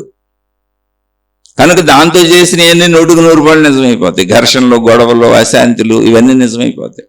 అందుకని జీవితంలో కావలసిన అవసరాలన్నీ తీర్చుకోండి, కుటుంబిక అవసరాలన్నీ తీర్చుకోండి. ఘర్షణ వచ్చిన చోట మౌనంగా ఉండిపోయింది. ఇదంతా సాధనే. ఘర్షణ పెంచకండి. ఘర్షణ పెంచితే వేరుభావన పెరిగిపోద్ది. మీరు మౌనంగా ఉండండి వాళ్ళు ఎంత పెంచినా. ఎందుకని మనం ఏకత్వం వైపు ప్రయాణిస్తున్నాం. ఆ ఏకత్వం వైపుకి అడ్డుకొచ్చే పనులు చేయకూడదు. అందుకని ఘర్షణలు పెంచుకోకండి, కోపాలు పెంచుకోకండి, ఈర్ష్యసు ద్వేషాలు పెంచుకోకండి, మోసాలు చేయబాకండి, కుట్రలు పనబాకండి, చెడు లక్షణాలన్నీ వదిలేయండి. చెడంతా శరీర భావంలో జరుగుద్ది. అందుకని చెడు చేయకపోవడం సాధన అవుద్ది, ఘర్షణ పడకపోవడం సాధనే అవుతుంది. ఘర్షణ పడితే దేహభావన పెంచుకుంటుంది. ద్వేషభావన పెరిగినప్పుడల్లా ఆత్మశక్తిలో విభేదం వచ్చేసింది. నువ్వు ఇప్పుడు అనంత ఆత్మశక్తి ఇదంతా ఒకటే అనుకుంటున్నావు, కానీ అక్కడ మనసులో ద్వేషపరులు గుర్తొస్తున్నారు. ఇప్పుడు వాళ్ళు అనంత ఆత్మశక్తిలో కలవరు. అప్పుడు నువ్వు ఎప్పటికీ ఆ భావన పొందలేవు. అలాంటి చోట్ల మౌనంగా ఉండండి, అది కూడా సాధనే. అందుకని ముందు కుటుంబ సమస్యలు, శారీరక అనారోగ్యాలు అయితే డాక్టర్ల దగ్గరికి వెళ్ళండి, పిచ్చి పిచ్చి నమ్మకండి, మందులు వాడుకోండి, మంచి డాక్టర్కి చూపించుకోండి, ఆరోగ్యాన్ని సమకూర్చుకోండి. ఆరోగ్యానికి ఏది అవసరమో అవన్నీ చక్కగా తినండి, శరీరాన్ని బలంగా పుష్టిగా ఉంచుకోండి. ఉంటేనే ఈ సాధన చేయగలుగుతారు, లేకపోతే చెయ్యలేరు. ఇది అద్భుతం. ఏంటి అద్భుతం అంటే ముందు అసలు భౌతికాన్ని కరెక్ట్గా నిలుపుకోవాలని నీకు తెలియాలి. అది అసలు పరమాద్భుతం. నీ శరీరాన్ని చక్కగా పెట్టుకో. శరీరాన్ని అశ్రద్ధ చేసావు, ఈ సాధనకు పనికిరావు, చేయలేవు నువ్వు. శరీరాన్ని బాగా పెట్టుకో. ఎందుకని శరీరం లేకపోతే అసలు ఏమీ లేదు, నేనున్నానన్న భావన కూడా లేదు, నిద్రలోనే లేదు కదా. ఇంక శరీరం సరిగ్గా లేకపోతే సాధన ఎక్కడ కుదురుతుంది, ఎక్కడ నిలబడుతుంది మనసు. కాబట్టి శరీరాన్ని జాగ్రత్తగా పెట్టుకోండి. అటువంటి సమస్యలు ఇచ్చినప్పుడు శరీర మనస్సుకు సంబంధించిన సమస్యలు వచ్చి ఆహ్లాదకరంగా సంపూర్ణ ఆత్మస్థితిలో మనసు నిలబడినప్పుడు దృశ్యపరమైన శబ్దపరమైనటువంటి సాధనా విధానాలు పెట్టుకోండి. పుస్తకాలు చదువుకుంటారో, మంచి పాటలు పెట్టుకు మీకు నచ్చినవి వింటారో, మంచి ఉపన్యాసాలు పెట్టుకు వింటారో, ఏదో ఒక రకంగా ఈ విధానంలోనే వెళ్ళాలి. లేదా ఏ మహాత్ములను పెట్టుకొని వాళ్ళ రూపాలు పెట్టుకొని, వాళ్ళ నామజపాలు పెట్టుకొని, వాళ్ళు చెప్పిన బోధలు పెట్టుకొని, లేదా నేనే ఆనంద ఆత్మస్వరూపుడిని, ఆనంద ఆత్మస్వరూపురాలని అనుకొని బిగ్గరగా ఉచ్చరించుకుంటూ లేదా మహాత్ముల నామాలు ఉచ్చరించుకుంటూ జపధ్యానాలు చేసుకోండి. ఏదైనా శరీరపరమైనటువంటి స్థితి ముందు నిలబడాలంటే శరీరపరంగానే చేయాలి. అందుకని ఏ సాధనా విధానం గొప్పది కాదు. ఇక్కడ నువ్వు ఉన్న పరిస్థితికి ఏది అవసరం, నీ మానసిక స్థితిని బట్టి వెళ్ళాలి. అది తెలుసుకోండి. అంతే తప్ప ఎప్పుడు ఒకటే సాధన చేసేసి నాకు ఇది కుదరట్లేదు అనుకోకండి. అలా కుదరదు. మనిషి అనేక స్థితులకు పడిపోతూ అనేక స్థితులకు లెగుస్తూ ఉంటాడు జీవనయానంలో. అన్నీ బాగుండి అంత ఆహ్లాదంగా హాయిగా ఉన్నప్పుడు ఆకాశ ధ్యానం కుదురుతుంది. ఏమాత్రం పరిస్థితులు ఇబ్బందులు వచ్చినా దృష్టి పరిస్థితుల మీదకి వెళ్ళిపోద్ది. అప్పుడు తత్సంబంధిత ఆ జ్ఞాన గురువునో ఆ జ్ఞాన దేవుణ్ణో ఈ ఆత్మజ్ఞాన బోధన చేస్తున్న ఆకృతినో ఆకారాన్నో విషయాన్నో పట్టుకొని దాన్ని స్మరించుకోండి. అవి వినండి. పరిస్థితులు మారినాక మళ్ళీ అన్నీ మారిపోతూ ఉంటాయి. అలా మనిషికి వచ్చే ఇబ్బందులను బట్టి కూడా సాధనా పద్ధతి మారిపోతూ ఉంటుంది. అవి మొండిగా బండగా ఒకే రకమైన చేస్తే మీరు వెళ్ళలేరు. అందుకని ముందు మీ కుటుంబాలు జాగ్రత్తగా పెట్టుకోండి, మీ శరీరం జాగ్రత్తగా పెట్టుకోండి, మీ మనసును జాగ్రత్తగా పెట్టుకోండి. అన్నిటికంటే ముఖ్యంగా మీ ఆర్థిక పరిస్థితులు జాగ్రత్తగా పెట్టుకోండి. ఆర్థిక పరిస్థితులు దెబ్బతింటే మీరు ఏమీ సాధన చేయలేరు. అలానే ఉన్నంతలో తృప్తిగా ఉండండి. అన్నీ బాగా పెట్టుకొని ఇందులోకి వచ్చి మననం చేసి ముందు శ్రవణం విని తర్వాత మననం చేసుకొని సాధన మిగిలిన బట్టి చేయండి. కుదరలేదు సాధన అనుకోండి, ఇప్పుడు ఈ మార్గంలో ఉన్నాయని రమణ మహర్షి, నిసర్గదత్త మహారాజు, లేదా ఇంకా అనేక మంది ఆత్మజ్ఞాన గ్రంథాలు అందించిన శంకరాచార్యులు వారు, విద్యారణ్యులు వారు అనేక మంది ఉన్నారు. అలాంటి వారిని ఎవరినో ఒకరిని ఎదురుగా పెట్టుకోండి. ఎందుకంటే నాకు మూర్తిని పెట్టుకుంటే కానీ వెళ్ళదు, ఇప్పుడు మనసు నిలబట్టలేదు అనుకున్నప్పుడు అలాంటి వారిని పెట్టుకోండి. అలాంటి వారి నామం తీసుకోండి. వాళ్ళు చెప్పిన జ్ఞానబోధలు వినండి, అలాంటి పుస్తకాలు చదువుకోండి, అలాంటి ఉపన్యాసాలు వినండి. ఏదో ఒకటి మీకు మీ స్థితిని బట్టి ప్రయత్నించుకొని వెళ్ళండి. మళ్ళీ ఈ శరీర మనస్సులు కుటుంబ పరిస్థితులు అన్నీ సమకూరినాయి అనుకోండి, అనంత ఆత్మశక్తి స్థితిలో అలా భావన ఆకాశ ధ్యానం చేయటానికి సిద్ధం. ఇప్పుడు సోదరుడు అడిగిన ప్రశ్న ఇదే, ఇది అందరికీ కుదురుతుందా అంటే నాకే ఒక్కసారి కుదురుతుంది, ఒక్కసారి కుదరదు. అది చెప్పేది. నన్ను చూసుకొని నేను చెబుతున్నా. నా కుటుంబ పరిస్థితులు వచ్చినప్పుడు, ఇప్పుడు మా అబ్బాయో మా అమ్మాయో అవసరాలు భౌతిక పరిస్థితులు వచ్చినాయి, ఇప్పుడు నేను శరీరంతో వ్యవహరించి చేయాలి, ఆర్థిక పరిస్థితులు వచ్చినాయి, లేదా అనారోగ్యాలు వచ్చినాయి, నా భార్య ఉంది, కుటుంబంలో ఏదైనా అశాంతి వచ్చింది, అప్పుడు ఏం చేయాలి? మనసు నిలబడదు. అప్పుడు మనసుకు నిలబడటానికి ఆలంబన ఏంటి అది ఇవ్వాలి. శరీరానికి మనసుకి నిలబడటానికి ఆలంబనలు కావాలి. ఆలంబన ఇచ్చుకుంటూ వెళ్ళాలి. అక్కడి నుంచి మళ్ళీ స్లోగా అది సెటిల్ అయిపోయినాక మళ్ళీ పైకి ఎక్కచ్చు. అలా శరీరము నేనే, మనస్సు నేనే, ప్రాణశక్తి నేనే. నేను 3 స్థితుల్లోనూ తిరుగుతూ ఉంటాను ఎప్పుడు. అయితే శరీరం నేనన్న స్థితిలో మేజర్గా మనిషి ఉంటాడు, ఎందుకంటే మిగిలిన స్థితులు పరిశీలించట్లేదు కాబట్టి. అందుకని హృదయాకాశము చిదాకాశముని బయట ఆకాశంతో అనుసంధానం చేయాలా అంటే అనుసంధానం అసలు చేయక్కర్లేదు, అనుసంధానమే అయి ఉన్నది. కానీ శరీర భావనలో ఉన్నాం కనుక అది ఎలా అయి ఉన్నదో చెప్పాను.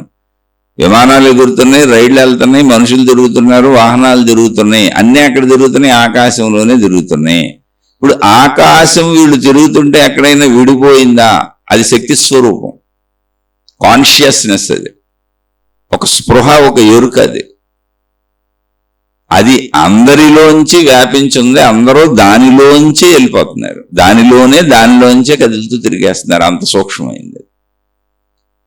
ఆ విషయాన్ని తెలుసుకున్నప్పుడు అలా కూర్చుంటే మనం సర్వవ్యాపక ఆకాశ స్థితి భావన వస్తే సృష్టి మొత్తం మనలో తిరుగుతున్నట్టు తెలుస్తుంది, అనుభవం అవుతుంది. అది ఒక సెకండ్ వచ్చిపోవచ్చు, కుదరొచ్చు, కుదరకపోవచ్చు.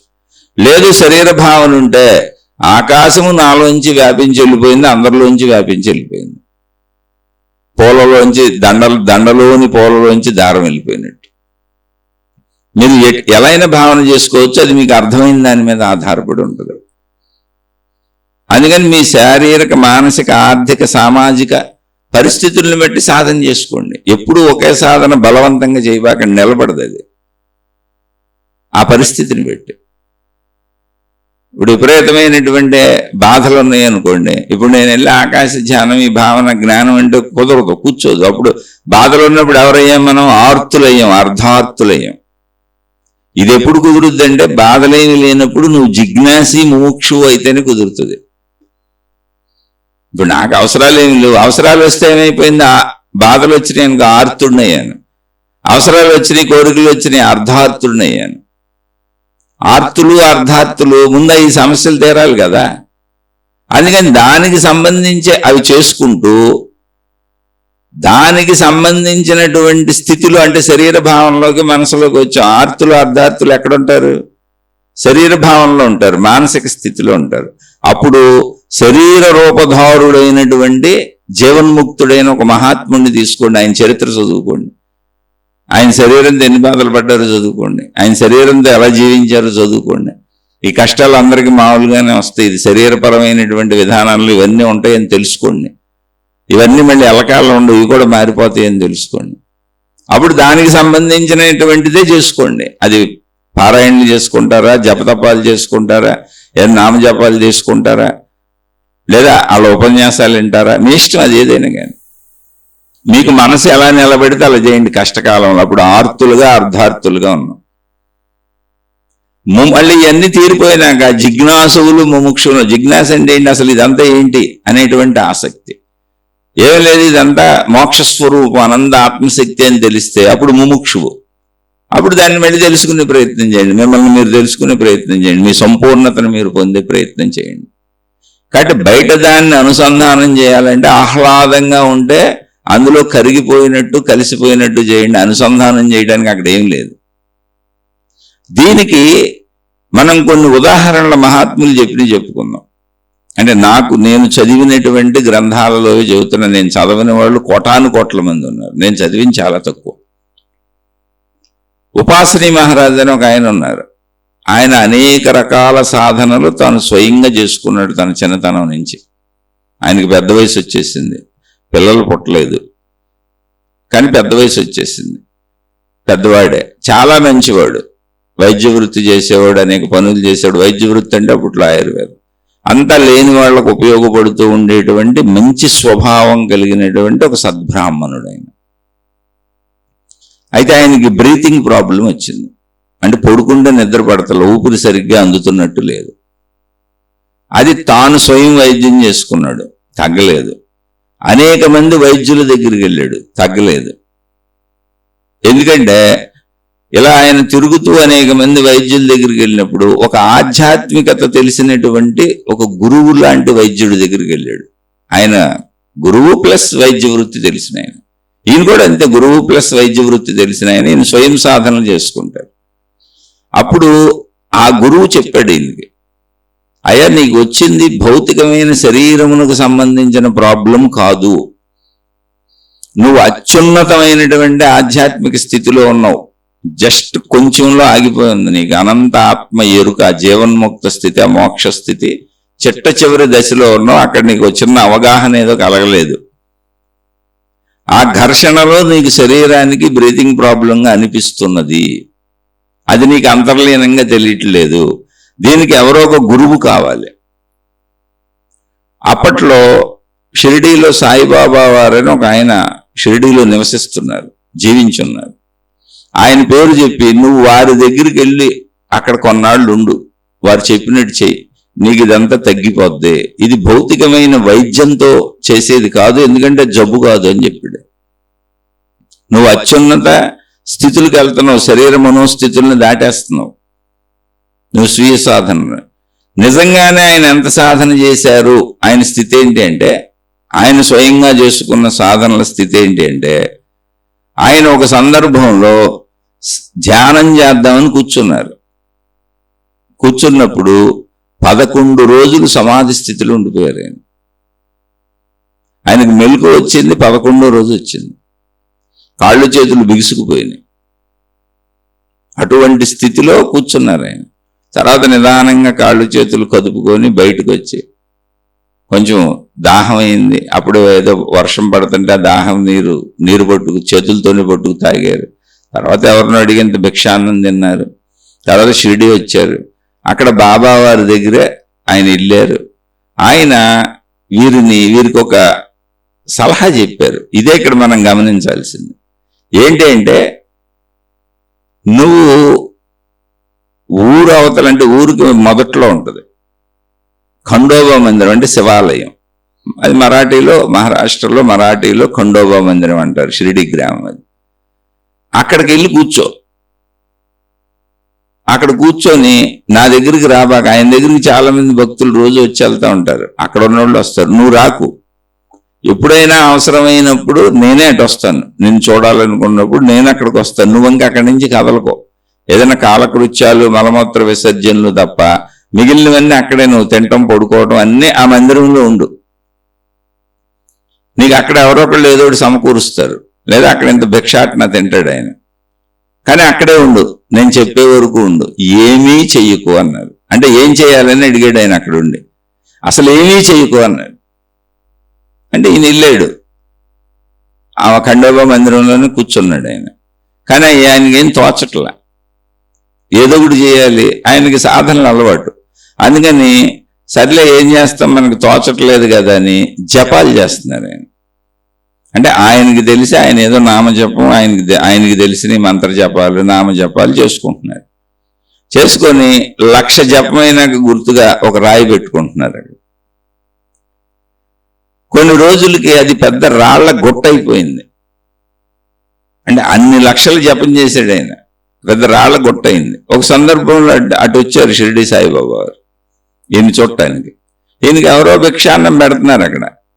భిక్ష మామూలే, మనకైనా పెడతారుగా, వెళ్ళి భిక్ష పెట్టమని అడుక్కుంటే అంతే సేమ్ అని. ఈ రాళ్ళ గుట్టేయండి అని అడిగారు ఆయన. అంటే ఇలా మీరు కూర్చోమన్నారు కదండి, నాకేం తొయ్యట్లేదు, ఊరికి కూర్చుంటే మీరు ఖాళీకి కూర్చోమన్నారు, అందుకని నేను జపం చేసుకుంటున్నాను, ఆ జపానికి అనుకూలంగా అక్కడ రాళ్ళు పెడుతున్నాను, 1,00,000 అయినాక ఒకటి పెడుతున్నానని చెప్పారు. అంటే ఈ ఆధ్యాత్మిక సాధనల్లో ఇది చాలా గొప్పదని మనం అనుకుంటాం. ఎన్ని లక్షలు జపం చేశాయంటే వెంటనే ఆయన ఒక తన్ను తన్నేశారు ఆ గుట్టని. ఎందుకనంటే జపము అనేది మనసు స్మరిస్తుంది, మనసు రూపాన్ని ఊహించుకుంటుంది, శరీరం శబ్దం చేస్తూ ఉంటుంది నోటితో. అది జపం. అంటే శరీర మనస్సులు పనిచేసే ప్రక్రియ. అది తప్పు కాదు. అది స్టార్టింగ్లో మనబోటోళ్ళు చేయొచ్చు, కానీ 11 రోజులు సమాధి స్థితికి వెళ్ళిపోయాడు ఆయన. ఇప్పుడు మళ్ళీ కిందకు వచ్చి ఏమీ తోచట్లేదు నాకు జపం చేస్తున్నాను, కింద సాధనలు చేస్తున్నాడు. అంటే మళ్ళీ ఆయన మా శరీర మనోస్థితులకు వస్తున్నాడు ఆయన. తోచంది దేనికి శరీరానికి, తోచంది దేనికి మనసుకి. ఆ తోచదు అనే పదం లేకుండా ఖాళీగా కూర్చోమన్నారు ఆయన. అంటే ఆకాశ స్థితిలాగా కూర్చో. తోచంది దేనికి శరీరానికి, తోచంది దేనికి మనసుకి. అక్కడ అద్భుతమైన సాధనా విధానం ఉంది. ఎవరికి తెలుస్తుంది ఇది? ఆ స్థితిలో అర్థం చేసుకోగలిగిన వాళ్ళకి తెలుస్తుంది అని మళ్ళీ ఆయన కేకలేసి, నేను ఊరికనే కూర్చోమన్నా, నిన్ను ఏమీ చెయ్యొద్దు, ఊరికే ఉండు, ఊరకుండా అన్నాడు. అంటే ఇప్పుడు ఈ జపతపాలు కూడా చేయొద్దా అన్నాడు ఆయన. వద్దు, ఊరికనే అలా స్థిరంగా కూర్చో, ఊరికనే ఉండడం వల్ల ప్రాక్టీస్ చేసుకో అని చెప్పి ఆయన వెళ్ళిపోయారు. అప్పటి నుంచి ఆయన ఊరికనే ఉండడం ప్రాక్టీస్ చేశాడు.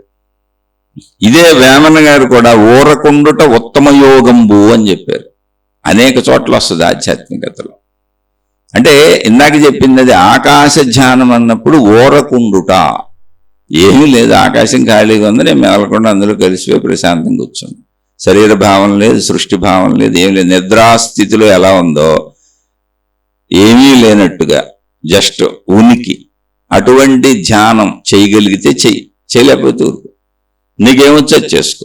ఇప్పుడు ఆయన అలా ఏమీ చేయకుండా ఉండటానికి ప్రాక్టీస్ మొదలుపెట్టి కూర్చున్నారు. అలా కొంతకాలానికి ఆయన మనసు స్థిరపడిపోయింది అనేది మనం చెప్పుకుంటాం. కానీ ఆయన గ్రంథాల్లో చదివాను నేను, ఉపాసని మహారాజు గ్రంథాల్లో చదివాను. ఆయన ఒకరోజు ఉదయం లేచి మల విసర్జనకి వెళ్తున్నారు. దగ్గరలో ఉన్న పొలాలకి తెల్లవారుజామున చీకట్లో లేచి వెళ్ళొచ్చేసేవాళ్ళు. అలా వెళుతున్నారు, చేతిలో చెంబు కూడా ఉంది, నీళ్లు పట్టుకున్నారు, అలా నడుచుకుంటూ వెళ్తున్నారు. వెళుతూ అలా నడుస్తూ వెళుతున్నప్పుడు ఆయన నడుస్తున్నా, తిరుగుతున్నా, కూర్చున్నా, తింటున్నా, అంటే అప్పటికి 3 సంవత్సరాల పైన దాటిపోయింది ఆయన కూర్చొని ఆ ప్రదేశంలో. సుమారుగా 3 సంవత్సరాలు, 3 నెలలు, 6 నెలలు అయిపోయింది, 3 సంవత్సరాలు దాటేసింది.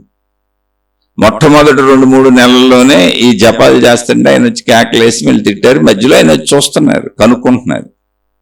ఇప్పుడు ఊరకుండుట, ఆయన తింటున్నాడు, ఎవరో భిక్ష పెట్టారు, అడిగాడు, కానీ లోపల ఊరుకొని ఉన్నాడు, పైన శరీరంతో అడుగుతున్నాడు, లోపల భావం కదలట్లేదు. ఆయన తింటున్నాడు, పైన తింటున్నాడు, శరీరానికి తింటున్నాడు, లోపల భావాలు ఇంక కదలటం లేదు. రుచి బాగుంది, రుచి లేదు తెలుస్తుంది, కానీ భావ కదలక లేదు. ఇది కావాలి, అది కావాలి లేదు. ఆయన తన పుస్తకంలో ఏం రాసుకున్నారంటే, ఆయన కూర్చున్న ప్రదేశంలో ఆయన తేళ్లు, జరులు ఇటువంటి కుట్టేస్తున్నాయి. అంటే ఆయన ఒక్కొక్కసారి తెలియనంత స్థితిలోకి వెళ్ళిపోతున్నారు. అంటే ఇప్పుడు ఇక ఏమీ చేయకుండా ఊరకుండట అన్నప్పుడు శరీర భావంలో ఒక్కోసారి ఊరకుండట భావం వచ్చేస్తుంది, ఆకాశ స్థితికి వెళ్ళిపోద్ది, నేనన్న శరీర భావం కూడా పోద్ది. అదే నిద్రాస్థితి రోజు మనకు. తేళ్లు జరులు ఆయన్ని కొడుతుంటే ఆయనకి బాధగా లేదండి, అవి కుట్టినప్పుడు హాయిగా ఆనందంగా ఉందండి. ఆయన స్వయంగా రాసుకున్నారు. అయితే అటువంటిది ఇంకెక్కడ వేరే ఇతర గురువుల దగ్గర నేను చదవలేదు. ఏమన్నా దోమలు కుట్టినా ఈ కుట్టినా ఆయనకేం బాధ అనిపించట్లా, మామూలుగానే ఉంది. కుట్టుకొని అని వదిలేస్తున్నారు ఆయన. ఆ స్థితులు కూడా దాటేశారు ఆయన. అప్పటికి చెప్తున్నా 3 సంవత్సరాలు దాటిపోయింది ఆయన వచ్చి. అసలు ఆయన వచ్చేటప్పటికే 11 రోజులు సమాధి స్థితిలోకి వెళ్ళిపోగలిగిన సామర్థ్యము కలిగిన వ్యక్తి అయి మర్చిపోకూడదు మనం. అలా ఆయన 3 సంవత్సరాలు దాటినాక 6 నెలలో 7 నెలలో నాకు కరెక్ట్గా ఐడియా లేదు, ఆయన అలా నడిచి వెళుతూ ఉండగా ఇంక ఇప్పుడు ఆయనకి ఏ పనులు చేస్తున్నా అంతరంగ భావం స్థిరంగా ఉండిపోయింది. అంతరంగంలో భావస్థిరత ఉంది. పైకి శరీరము మనస్సు శరీరానికి ఎంత అవసరమో ఆ కదలికలు జరుగుతున్నాయి అంతే. అది అంతరంగాన్ని కదపట్ల. అంతరంగంలో ఆకాశ స్థితి స్థిరంగా ఉంది. ఆకాశ స్థితి అని నేను ఊరినే చెబుతున్నా, స్థిరత్వం ఉంది. అలా వెళుతూ ఉండగా ఆయనకి నడుస్తున్నప్పుడు ఈ ఊరకొండుట అనే భావంలో ఉండిపోయారు. ఆయన ఒకసారి ఆ భావం ఆయన శరీరం అంతా ఆక్రమించేసినట్టు అయిపోయింది. ఎందుకని నడుస్తున్నారు, ఆక్రమించేసినట్టు అయిపోయి దానంతటి అది నడక ఆగిపోయిందండి. ఆయన ప్రయత్నించి ఆపల. అప్పుడు తన తల వద్ద ఏదో ద్వారము తెరుచుకున్నట్టుగా అనిపించిందంట. ఒక తలుపు తెరుచుకుంటే ఎలా ఉంటుందో అలా తల పై భాగంలో మాడు ప్రాంతంలో ఒక ద్వారం తెరుచుకున్నట్టుగా అనిపించిందండి. అనిపించి పైనుంచి ధారగా తన లోపలికి ఒక శక్తి ప్రవాహం ఏదో వెళుతున్నట్టుగా, అక్కడ శక్తి ఏం కనపడతలో రంగులలో, కానీ అనుభూతి కలుగుతుంది. తనలోని అంతర్గత శక్తి దానిలో కలిసిపోయినట్టు, ఆ బాహ్య శక్తి తనలో కలిసిపోయినట్టు. అంటే ఒక మాటలో చెప్పాలంటే బాహ్యాకాశము తనలోకి ప్రవేశించినట్టు, తనలోని ఆకాశము బాహ్య ఆకాశంలో కలిసిపోయినట్టు అయిపోయి అనంత ఏకత్వ భావన కలిగింది. అలానే శక్తి అని పదాలు వాడిన తప్ప అక్కడేం కనపడతలే ఆయనకి. అది అనుభవంగా ఉంది. అంటే అనంత ఆత్మభావన అనుభూతి చెందారు అని ఇటువంటి విషయాల్లో చెబుతారు. మనం వాడే పదాలు అర్థం చేసుకునే వాళ్ళని గందరగోళపరుస్తాయి. కానీ బాహ్యము లోపల అనేటువంటి భావన నశించిపోయింది. ఒక భావనే ఉంది, అది నేనంతే. అది బాహ్యము కాదు, లోపల కాదు. అది జరిగింది ఆయనకి. ఆయన స్వయంగా చెప్పుకున్నారు. అదే జీవన్ముక్త స్థితి, మోక్ష స్థితి అని ఇప్పుడు అర్థమైంది. ఎందుకు నన్ను ఏమీ చేయొద్దు ఊరకనే ఉండమన్నారో కూడా నాకు ఇప్పుడు అర్థమైంది. ఇప్పుడు వరకు నేను చాలా కన్ఫ్యూజ్ అవుతూ వచ్చాను అన్నారు. ఎందుకని ఏదైనా చేయటం అనేది శరీరం చేస్తుంది, మనసు చేస్తుంది, ఎప్పుడు గుర్తుపెట్టుకోండి. అయితే ఏమీ చేయని స్థితికి రావాలంటే శరీర మనస్సులతో ఇవన్నీ చేసుకుంటూ శరీర మనస్సులను ఒక పద్ధతిలో పెట్టుకుంటూ రావాలి. అదైతే తప్పదు. ఆయనలాగా డైరెక్ట్గా వెళ్ళిపోయి కూర్చుంటే అవదు. ఆయన అప్పటికే సమాధి స్థితికి చేరారు. చిన్నతనం నుంచి అంటే సుమారుగా 40-50 ఏళ్ళు ఆయన సాధన చేసుకుంటానే ఉన్నారు. మనం ఒక రోజులో ఒక మాటలో చెప్పి ఊహించుకోకూడదు. ఇదే అనుభవాన్ని జిడ్డు కృష్ణమూర్తి గారు చెప్పారు. ఒక కొలను అట్టడుగు భాగంలో ఉండేటువంటి ప్రశాంతత నా హృదయంలో ఎప్పుడూ చెక్కు చెదరకుండా ఉంటుంది. కొలను పై భాగంలో ఏదన్నా రాయపడినప్పుడు, గాలి వచ్చినప్పుడు, ఏ పురుగులో వాలినప్పుడు తరంగాలు కదులుతాయి. అలా నేను శరీరంతో ప్రపంచంలో కదులుతూ ఉంటాను. కానీ చెక్కు చెదరని నిశ్శబ్దత, నిశ్చలత నాలో ఎప్పుడు అలాగే ఉంటుంది. అది చెబుతూ ఒక సందర్భంలో విషయాన్ని ఆయన వర్ణించారు. నేను అలా చూస్తూ ఉన్నాను, నా ఎదురుగా ఉన్న సమస్తము నాకు కనపడుతుంది, కానీ అవన్నీ నేనే అన్న అనుభూతి నాకు కలుగుతుంది. ఓ మంచు బిందువు, అది నేనుగా చల్లగా తెలుస్తుంది. అది ఆ మంచు బిందువు ఒక గడ్డి పూచ మీద ఉంది. గడ్డి పూచ ఉంటుంది నేల మీద, దాని మీద ఉంది. ఆ గడ్డి పూచ నేనే, మంచు బిందువు నేనే.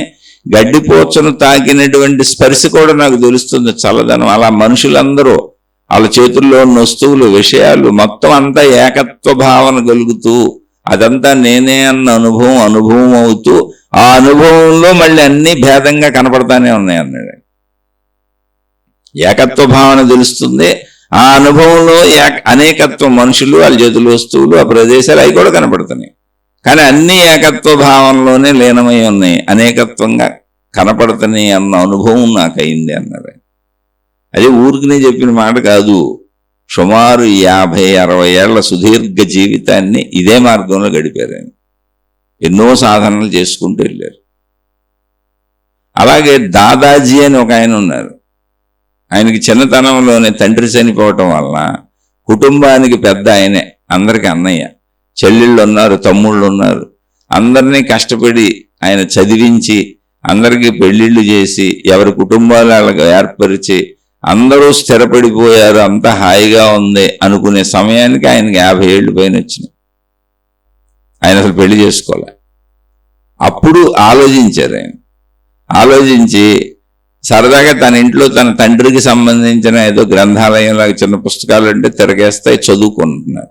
ఏదో గ్రంథం తీసి చదివారు. అది మొత్తం అందులో ఆత్మజ్ఞాన విషయాలు ఉన్నాయి. ఆయనకి అది ఆకర్షణ అనిపించింది. ఇప్పుడు ఆయనకి భౌతికపరమైన ఏ బంధం లేదు.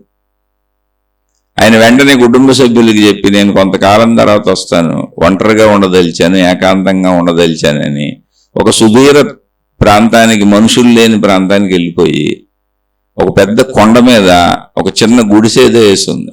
దానికి దూరంగా ఒక దేవాలయం ఉంటుంది. ఆ దేవాలయం వాళ్ళది, ఆ ప్రదేశం అంతా. వాళ్ళ దగ్గరికి వెళ్ళి అనుమతి తీసుకొని నేను ఆ గుడిసెలో ఉండొచ్చా అని అడిగారు. ఆ కొండకి దిగువన ఊరు ఉంటుంది. అంటే వాళ్ళు వివరాలు అడిగారు. అంటే ఇంతకు ముందు అక్కడ ఎవరో ఒక సాధువు ఉండేవాడు, ఆయన వేసుకున్నాడు, అది ఆయన వెళ్ళిపోయాడు. మీరు ఉంటానంటే ఉండండి, కానీ చాలా ప్రమాదం, మరి ఎక్కడ ఎవరు ఉండరు మనుషులు, మేము కూడా దేవాలయం చీకటి పడేటప్పుడు కట్టేసి కిందకి వెళ్ళిపోతాం. లేదు నేను ఉంటానన్నారు ఆయన. అని ఆయన కిందకి వెళ్ళి తన తినడానికి అవసరమైనటువంటి బియ్యం లాంటివి చిన్న పాత్ర కొనుక్కు తెచ్చుకొని ఓన్లీ ఒట్టి అన్నం వండుకొని అందులో కొంచెం ఉప్పు వేసుకొని మంచినీళ్ళు పెట్టుకొని అవి తింటూ అక్కడ ఏకాంతంగా ఉన్నారు, ఏమీ చేయకుండా. అంతే, ఆయన ఏమీ చేయలే, అసలు ఏమీ చేయలే, ఏకాంతంగా గడిపారు. 6 నెలలు ఉన్నారు.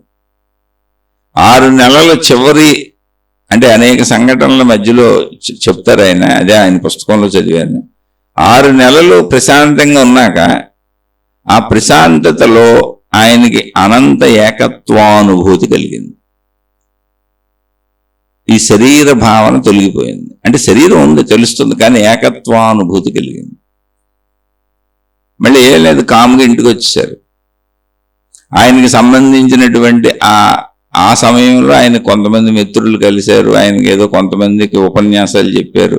ఇవన్నీ జరిగినాయి. ఆయన చెప్పిన ఉపన్యాసాలు కొన్ని పుస్తకాలు అయినాయి, వాటిని ఎవరో ప్రచురించారు, ఇవన్నీ అయినాయి. వాటన్నింటి మీద కొంత డబ్బు వచ్చింది ఆయనకి. ఆ డబ్బుని తన మేనల్లుడికి ఇచ్చి అతను ఏదో వ్యాపారం చేస్తుంటే తనకి తిండికి బట్టకి లోటు లేకుండా ఆహార పదార్థాలు సమకూర్చుకోవటానికి ఆ డబ్బును వినియోగించుకొని చివరి జీవితం అంతా ముముక్షువుగా మోక్షాపేక్షతో గడిపారు. ఆయన చెప్పింది మొత్తం ఆత్మజ్ఞాన చదువుకు సంబంధించిన చదివే, తను ఎలా అనుభవాన్ని పొందారని. ఆయనకు 6 నెలలే పెట్టింది. అయితే అంటే ఒక్కొక్కళ్ళు ఒక్కొక్క స్థితిలో. అలా రమణ మహర్షికి శరీరము నుంచి తాను వేరు అన్న భావన విడిగా ఆయనకి అనుభవం అయింది 13 ఏళ్ల వయసులోనే. శరీరము వేరు, నేను వేరు అని, నేను చనిపోతున్నాననేటువంటి మృత్యు అనుభవం కలిగిందంట వారికి. నేను చనిపోయానని చూస్తే ఆయన శరీరం కనపడుతుంది, ఆయనకి ఉంది శరీరం అక్కడ నేల మీద పడుకొని ఉంది, చనిపోయింది శవం. వారు వేరుగా ఉన్నారు, కానీ నేనున్నానన్న భావన ఉంది. ఆ భావన అనంతంగా సర్వవ్యాపకంగా సమస్తంగా ఉంది. ఆ భావనకు పరిమితి లేదు, కానీ దానికి రూపం దృశ్యం లేదు, ఉనికిగా ఉంది అంతే, ఉన్నానని. ఆ అనుభవం అయినాక మళ్ళీ శరీరము తాను కలిసిపోయారు. కలిసిపోయిన భావన వచ్చింది. ఇప్పుడు శరీరంలోనే ఉన్నారు, కానీ ఆ భావనలు ఉండిపోయింది. అనంత ఏకత్వపు భావన దానంతట అది కలిగింది ఆయనకి. శరీరము మాత్రమే నేను కాదని ఆయనకి ప్రత్యక్షంగా తెలిసింది. అంటే ఆకాశతత్వానుభూతి కలిగింది. అవన్నీ మనం చెప్పుకునే పదాలు అంతే. ఆ పుస్తకాల్లో కూడా రైటర్స్ రాసిన పదాలు. అందులో విషయాన్ని అర్థం చేసుకోవాలి మనం. అలా అనేక మంది మహాత్ములు ఉన్నారు ఈ అనుభవాన్ని పొంది చెప్పిన వాళ్ళు. ఇంతకీ ఈ అనుభవం మహిమ కాదు, మాయ కాదు, అద్భుతము కాదు, అలాంటి అసలు ఉండవు. శరీరము, మనసు, ప్రాణశక్తి. ఇది మనం. ప్రాణశక్తి ఆకాశతత్వము మనలో ఉన్నది, అది దానికి నశింపే లేదు. అదే అనంతాత్మశక్తి, బ్రహ్మం అని చెబుతున్నారు. ఈ ప్రాణశక్తి తనను తాను వ్యక్తపరుచుకుంటుంది. అలా వ్యక్తపరుచుకున్నప్పుడు అది శరీరం అవుతుంది. ఆ శరీరముతో ఈ ప్రాణశక్తి కలిసి చేసిన పనులన్నీ మనసు అవుతున్నాయి. సృష్టిగా వ్యక్తపరుచుకుంటుంది. అది దానిలో అదే తనను తాను వ్యక్తపరుచుకుంటుంది. మనం వ్యక్తత స్థితిలో శరీరము నేను అనుకుంటున్నాం. మన శరీరాన్ని పరిశీలించుకుంటూ మనం గమనించుకుంటూ శరీరము, మనసు వీటిని దాటుకుంటూ వస్తే మన ప్రాణశక్తి ఎరుక మనకే కలిగి మనకు తెలుస్తుంది. ప్రాణశక్తిలో శరీరం ఉంది, ప్రాణశక్తిలో మనసు ఉంది, అనంత ఆకాశతత్వంలో సృష్టి ఉంది. దానికోసం ఈ చదువుకుంటున్నాం. ఇప్పుడు దానికి అనుకూలంగా మీకు ఏ సాధన ఎలా బాగుంటే అలా చేసుకోండి. ఆకాశ ధ్యానం చేసుకుంటారా అంటే అన్ని ఆహ్లాదంగా ఉంటేనే చేయగలుగుతాం, లేకపోతే అది కుదరదు. లేనప్పుడు చక్కగా ఏదన్నా వినటం, ఒక రూపం పెట్టుకోండి, ఒక జీవన్ముక్తుడైన మహాత్ముడిని పెట్టుకోండి, ఆయన బోధలు వినండి, ఆయన పుస్తకాలు చదువుకోండి, ఆయన ప్రవచనాలు వినండి, మీ ఇష్టం. శరీర మనోస్థితుల్లో చేసుకోండి. అక్కడి నుంచి ఆటోమేటిక్గా దాటి వెళ్తుంది. అందుకని ఎవరు ఏ పరిస్థితుల్లో ఉన్నారనే దాన్ని బట్టి సాధన తప్ప సాధనను బట్టి ఫలం కాదు. సాధన అనేది ఒక సాధ్యతని పొందటానికి ఒక సాధనం అంతే. అది అంటే ఊరు వెళ్ళటానికి అనేక రకాలుగా వెళ్ళొచ్చు. ఏ రకంగా వెళ్ళావని గొప్పది కాదు, ఊరు వెళ్ళావా లేదా అనేది అసలు విషయం కదా. అలాగే ఈ సాధనా మార్గాలన్నీ సాధన గొప్పది కాదు, సాధ్యము గొప్పది. ఆ సాధ్యం ఎవరు? నువ్వే. అందుకే సాధన నువ్వే, సాధనకి సాక్షివి నువ్వే, సాధ్యము నువ్వే. కాబట్టి నిన్ను నువ్వు గమనించుకో, నిన్ను నువ్వు తెలుసుకో. ఈ ప్రయాణంలో ఇది ఆధ్యాత్మిక చదువు, ఆత్మజ్ఞాన చదువు అని చెప్పుకుంటున్నాం. ఈ ఆధ్యాత్మిక చదువు, ఆత్మజ్ఞాన చదువు ఆధ్యాత్మిక విద్యాలయం అనే ఈ సృష్టిలో చెప్పుకుంటున్నాం. ఈ సృష్టి అంతా ఆధ్యాత్మిక విద్యాలయమే మానవ జాతికి. అందరూ ఇక్కడ విద్యార్థులే. శరీరంతో ఉన్న వాళ్ళందరూ విద్యార్థులే. ఎవరు ఏ స్థితుల్లో ఎంత అవగాహన పొందారో అంత సాధన చేసుకుంటూ వెళ్ళండి. అది మీ స్థితులను బట్టి. లేదు స్టార్టింగ్లో ఉన్నారు, చక్కగా విని అర్థం చేసుకొని మననం చేసుకొని మళ్ళీ భౌతిక జీవితాన్ని పాడు చేసుకోకుండా ముందుకెళ్ళండి. భౌతిక జీవితం ఎక్కడ పాడైనా, కుటుంబ జీవితం ఎక్కడ పాడైనా మీరు ఈ సాధనకు పనికిరారు. అందుకని ముందు దాన్ని సరిగ్గా నిలబెట్టుకోండి, సరిగ్గా ఉంచుకోండి. శరీర మనస్సులు సరిగ్గా ఉంచుకోండి. ఇక ఆధ్యాత్మిక విద్యాలయము, ఆధ్యాత్మిక చదువు, ఆత్మజ్ఞాన చదువు అంటే నా అభిప్రాయాలు ఏంటి, అసలు దేన్ని ఆధ్యాత్మిక విద్యాలయం అంటున్నాను, దేన్ని ఆధ్యాత్మిక చదువు, ఆత్మజ్ఞాన చదువు అంటున్నాను, అసలు నా ఉద్దేశాలు ఏంటి పూర్తిగా అనే దాన్ని ఆధ్యాత్మిక విద్యాలయం అనే పేరుతో ఒక శీర్షిక చెప్పాను. డివైన్ ప్లానెట్ ఛానల్లో 1920వ శీర్షిక, ఆధ్యాత్మిక చదువు ఛానల్లో 140వ శీర్షిక. ఆ శీర్షిక విని మీ అభిప్రాయాలను తెలియజేయచ్చు. ఈ శీర్షికని ఆ శీర్షికని విని మీకు అర్థమైన విషయాలను అభిప్రాయాలుగా చెప్పచ్చు. లేదా సందేహాలు ఉన్నవాళ్ళు, ఏది ఆచరించుకునేవాళ్ళు, అర్థమయ్యి ఆచరించుకునేవాళ్ళు, జిజ్ఞాసువులు, ముముక్షువులు. ఆర్తులకి అర్ధార్థులకి నేనేం చేయలేను, ఎందుకంటే నేను కూడా ఆర్తుడినే, నేను కూడా అర్ధార్థుడినే. ఎవరి కష్టం వాళ్ళు పడితే ముందుకెళ్తుంది అంతే జీవితం. ఇక్కడ మహిమలు, మాయలు, తాళ్ళు, తాయెత్తులు నమ్ముతానంటే అది మీ ఇష్టం. ఇక మతాలు, గురువులు, మహిమలు నమ్ముతానంటే అది మీ ఇష్టం, మీకు సంబంధించింది. నేనైతే దేన్ని నమ్మొద్దని చెబుతాను. కానీ మీ మానసిక స్థితిని బట్టి మీరు ప్రయాణించుకోండి. ఇక్కడ విధానంగా అయితే జిజ్ఞాసువులైన వాళ్ళు, ముముక్షత్వం అంటే ఆ సత్యాన్ని తెలుసుకుందామని, పదాలు బరువుగా ఉంటాయి అంతే. ఆసక్తి ఉన్నవాళ్ళు, అలా వింటున్న వాళ్ళు, మీకు సందేహాలు వస్తే అడగండి. ఎందుకంటే సందేహం తీర్చుకుంటే కొంచెం ముందుకు వెళ్ళిపోతాం, ఒక అడుగు ముందుకేస్తాం. దాని సందేహం తీరడం వలన ఒక ప్రశాంతత కూడా వస్తుంది. ఆ సందేహాలు తీర్చుకుంటూ ఈ ఆధ్యాత్మిక చదువుకుంటూ, ఆత్మజ్ఞాన చదువుకుంటూ ఈ ఆధ్యాత్మిక విద్యాలయంలో మన గమ్యం వైపు వెళ్దాం. అంటే మన సంపూర్ణతని మనం తెలుసుకునే ప్రయత్నం చేద్దాం. శుభమస్తు. మీకు మీ కుటుంబ సభ్యులకు మేలు చేకూరుగాక. మరలా మరొక కొత్త శీర్షికతో కలుసుకుందాం. ఇక ఇది నచ్చని వాళ్ళు, అకారణముగా ద్వేషాలు పెంచుకునేవాళ్ళు, ఇటువంటి వాళ్ళు ఎవరైనా ఇది వింటుంటే దయవించి వినబాకండి. అసలు ఇది మిమ్మల్ని ఉద్దేశించి చెప్పబడుతున్న విషయమే కాదు. మీకు దీంతో ఏ సంబంధం లేదు. పైగా చెబుతున్న నేను అతి సామాన్యుడును, నాకు ఎటువంటి ఆత్మానుభవము కలగలేదు, నేను అతి సామాన్యుడిని.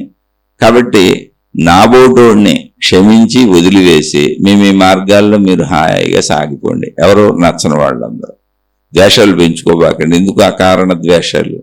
హాయిగా మీ మార్గాల్లో మీరు సాగిపోండి. శుభమస్తు.